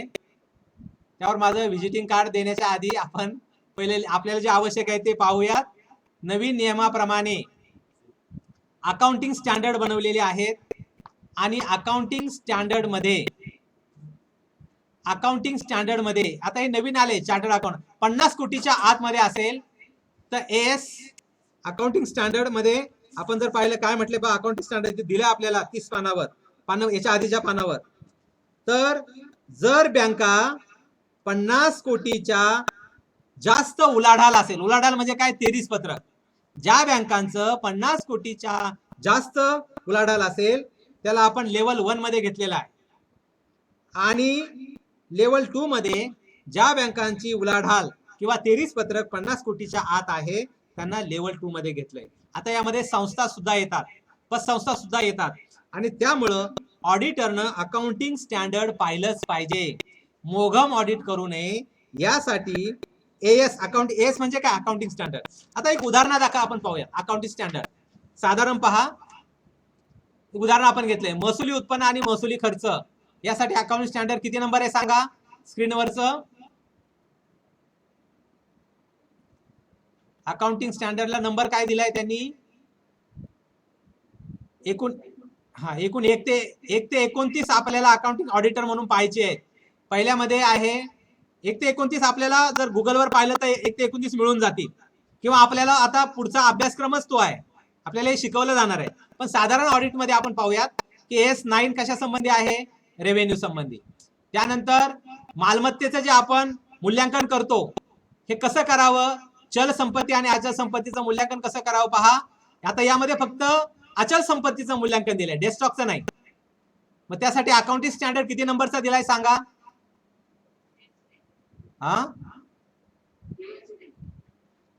10 नंबर, 10 नंबरचं. त्यानंतर गुंतवणूक आपल्याला तपासायची असेल ऑडिटरला तर अकाउंटिंग स्टँडर्ड नंबर कोणता आहे, 13 नंबर आहे. बाहेरील कर्ज आपण जे घेतले म्हणजे ठेवी घेतलेल्या असतील किंवा बाहेरून कर्ज घेतले असतील तर ते कसं तपासावं यासाठी अकाउंटिंग स्टँडर्ड नंबर किती आहे,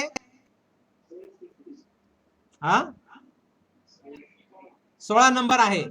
त्यानंतर आयकर किंवा जीएसटी किंवा इतर प्रोफेशनल टॅक्स व्यवस्थित आकारलाय की नाही यासाठी अकाउंटिंग स्टँडर्ड नंबर कोणता आहे, 22 नंबर आहे. त्यानंतर जे काही गुडविल आपण म्हणतो की जे आपल्याला ऍक्च्युअल दिसत नाही मात्र याची किंमत असते यासाठी एस 22 आहे. आणि आकस्मिक देणी म्हणजे चोरीचा विमा, आगीचा विमा, आपण ताळेबंदामध्ये देणी तरतूद करतो यासाठी अकाउंटिंग स्टँडर्ड नंबर कोणता आहे, 29. अशा पद्धतीने आपण हे पाहिलेलं आहे. तर आता पुढचा मुद्दा जो आहे ते माझं व्हिजिटिंग कार्ड यासाठी आपल्याला दिलंय की कधी आपल्याला जर LLB करायचं असेल किंवा आपण जर LLB करत असाल, आपली मित्रमंडळी LLB करत असतील तर सांगवी जवळ पुण्यामध्ये पिंपळे गुरव इथं आपला MK लॉ अकॅडमी आहे. बरोबर, तुम्हाला जर असं वाटलं की सर लॉ संबंधी मला काही लेक्चर पाहायला मिळतील का तर त्यासाठी आपलं YouTube चॅनल आपल्याकडे असू द्या, लिहून असू द्या, MK लॉ अकॅडमी या नावाने आपलं YouTube चॅनल आहे. त्यावर तुम्हाला लॉ संबंधी लेक्चर्स किंवा व्याख्यानं पाहायला मिळतील. सहकारासंबंधी तुम्हाला काय ऐकायचं असेल आणि हे सगळं मी त्यामध्ये आता टाकणार आहे. सहकार मैत्री काय आपलं चॅनलचं नाव आहे मराठीमधलं, सहकार मैत्री. हे सगळं तुम्ही सबस्क्राईब करा जेणेकरून आता जे तुम्हाला मी शिकवलं हे सुद्धा मी जास्तीत जास्त व्हिडिओ बनवून त्यामध्ये टाकणार आहे. त्यासाठी तुम्ही ते सबस्क्राईब करा. मित्रांनाही सांगा, त्याला काही पैसे पडत नाही सबस्क्राईब करायला, हे आपल्या सगळ्यांना विनंती आहे. आणि शेवटी संत कबीर यांच्या एक दोहा आहे, त्या संत कबीराची 2 ओळी त्याने मी समाप्ती करणार आहे. त्यामुळे कुणी लेफ्ट होऊ नका. लोक एकतर कमी दिसत आहेत, कृपा करून 2 मिनिटं राहिलेत, लेफ्ट होऊ नका.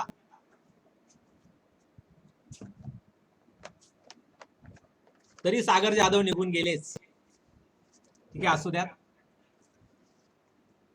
संत कबीरांनी असं म्हटलंय, हम कहते हैं जागत रहियो, तुम कहते हो सोई रे. काय म्हणता संत कबीर, हम कहते हैं जागत रहियो, तुम कहते हो सोई रे. अरे बाबा जागा राहा, अरे बाबा सहकार चळवळीत काम करतोय, भरपूर त्यामध्ये समर्पण कर, भरपूर काम कर, थकू नको, घड्याळाकडे सारखं पाहू नको, कधी सुट्टी होती कधी जेवायला जातोय, किरकोळ रजा. कृपा करून सहकारात काम करताना भरपूर काम करा. काम करल्यानं माणूस मरत नाही. आणि त्यामुळं हम कहते हे जागत रहियो, तुम कहते हो सोई रे. काही लोकांनी डुकल्या घेतल्यात, म्हणजे एवढं तळमळीने 2 तास सांगतोय, काही लोकांची एक झोप झालेली आहे. हम कहते हे जागत रहियो, तुम कहते हो सोई रे. हम कहते हे आँखी न देखी, तुम कहते हो कागज की लेखी. तुम कहते हो कागज की लेखी, हम कहते हैं आंखी न देखी, तुम कहते हो कागज की लेखी. मी काय म्हणतोय डोळ्यांनी बघ आणि तू काय म्हणतोय कागदावर. कागदावर आहे तेवढं सांगा, डोळ्यांनी नाही बघणार. आणि हम कहते हैं आंखी न देखी, तुम कहते हो कागज की लेखी, तेरा मेरा मनवा कैसा एक होई रे. कशी आपली मतं जुळतील. तेव्हा भरपूर काम करा आणि खूप आनंदी राहा. टेन्शन घेऊ नका, ताणतणाव घेऊ नका. कामामध्ये एवढं तुम्ही काम करा ना, घड्याळाकडे बघू नका आणि खूप स्वच्छंदी मनाने घरातलं टेन्शन कामात आणू नका आणि कामातलं टेन्शन घरी घेऊ नका आणि भरपूर काम करा. सहकार चळवळ पुढे नेण्यासाठी तुमचं योगदान वाढवा. आणि मी इथं चुकून आलेलो आहे सर, मला आता बँकेत राहायचं नाही, मला हे सोडायचं आहे, आता मी MPSC जाणार आहे, असं काही करू नका. सहकार चळवळीला तुमच्यासारख्या सहकार्यांची खूप गरज आहे. हात जोडून तुम्हाला मी विनंती करतो की तुम्ही सहकार चळवळीमध्ये चांगलं काम करा. आणि तुम्ही 2 दिवस शांतपणे माझं ऐकलं. तुम्हाला मी फोन नंबर शेअर केलेला आहे. तुम्हाला कधी काय वाटलं कामामध्ये तर बिनधास्त त्यामध्ये विचारा. आणि तुम्ही ऐकलं त्याबद्दल धन्यवाद. तुम्हाला असं वाटलं की सर आमच्या बँकेमध्ये येऊन जा, आमच्या पतसंस्थेमध्ये येऊन जा, माझा फोन नंबर तुम्हाला दिलेला आहे, कधी तुम्ही मला बोलवा. आणि तुम्ही हा जो काही मला शांतपणे ऐकलं त्याबद्दल धन्यवाद. तुम्हाला काय बोलायचंय 2 मिनिटं? मी तुम्हाला काल विचारलं की महाडचं कोण आलंय का, कारण अण्णासाहेब सावंत सहकारी जी बँक आहे त्या बँकेमध्ये मी 2 वेळा येऊन गेलोय. तिथले जे गोंजाळे नावाचे कार्यकारी संचालक आहेत, माझे मित्र आहेत, आणि संचालक मंडळाला 2 वेळा मी महाडला येऊन मार्गदर्शन केलंय. आणि खूप चांगली बँक आहे. मी अनेक ठिकाणी त्या बँकेचं कौतुक करतो. त्यानंतर जुन्नर माझं गाव आहे इंगळून, त्यामुळं जुन्नरची मंडळी, आंबेगाव तालुक्यामध्ये माझं शिक्षण झालंय, माळीन माझं जन्मगाव आहे, त्यामुळे ती पण आपली ओळख असू द्यात. रिझर्व्ह बँकेचा नाबार्डचा मी ट्रेनर आहे. यशदा असेल, वैकुंठ मेहता राष्ट्रीय इन्स्टिट्यूट असेल, ICM मध्ये मी व्हिजिटिंग फॅकल्टी काम करतो. आणि तशाच पद्धतीने माझं स्वतःचं लॉ क्लासेस आहेत. बोला बरं, आता काय तुम्हाला बोलायचंय का 2 मिनिटं? कारण मी ट्रेनिंगच्या वेळेमध्ये माझी परिचय मी दिला नाही, तो यासाठी दिला नाही की आपला अमूल्य वेळ खर्च करायला नको. पण तुम्हाला काय ओळख सांगायची आहे का? अजूनही ओळख सांगितली. जिल्हा बँकेमध्ये 13 वर्ष मी ऑडिट केलंय आणि माझी मिसेस पण जिल्हा मध्यवर्ती बँकेच्या चिंचवड शाखेमध्ये काम करते. तर सांगा बरं आता तुमचे काय वाडेकर दिसत आहेत. वाडेकर म्हटलं की मी राजगुरुनगरमध्ये लॉ कॉलेजला 7 वर्ष पूर्ण वेळ प्राध्यापक म्हणून काम केलंय आणि लॉ कॉलेजमध्ये प्राचार्य म्हणून सुद्धा काही महिने काम केलेलं आहे. म्हणजे काही महिने असं मी म्हणतो, 6 ते 7 महिने मी प्राचार्य सुद्धा काम केले. तर वाडेकर म्हटलं की राजगुरुनगर, मला आठवतं 7 महिने पूर्ण वेळ मी असिस्टंट प्रोफेसर म्हणून पुणे विद्यापीठामध्ये सुद्धा काम केलेलं आहे. त्यामुळे वाडेकर म्हटले की चिंचोली, बरोबर ना? हा, ठीक आहे. हा, वाडेकर कुठं, राजगुरुनगरला का कुठे आहे? हा, बरं ठीक आहे. अजून काय कुणाला बोलायचंय? जे काय आपलं 2 तासाचं बोलणं कसं झालं त्याबद्दल काय तुम्हाला बोलायचंय?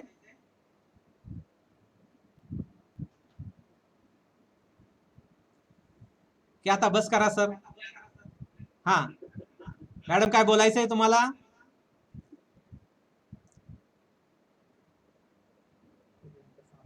ठीक आहे. हा, ठीक आहे. आपण आता शेवट करतोय आणि इथं थांबतोय. धन्यवाद. Thank you very much. ठीक आहे. नमस्ते सर्वांना, सप्रेम नमस्ते. ओके, ठीक आहे सर.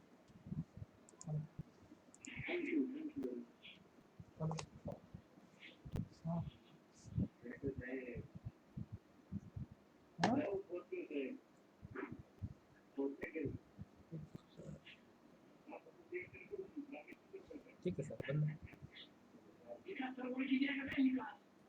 खाली सांगले, खाली घेऊ ना.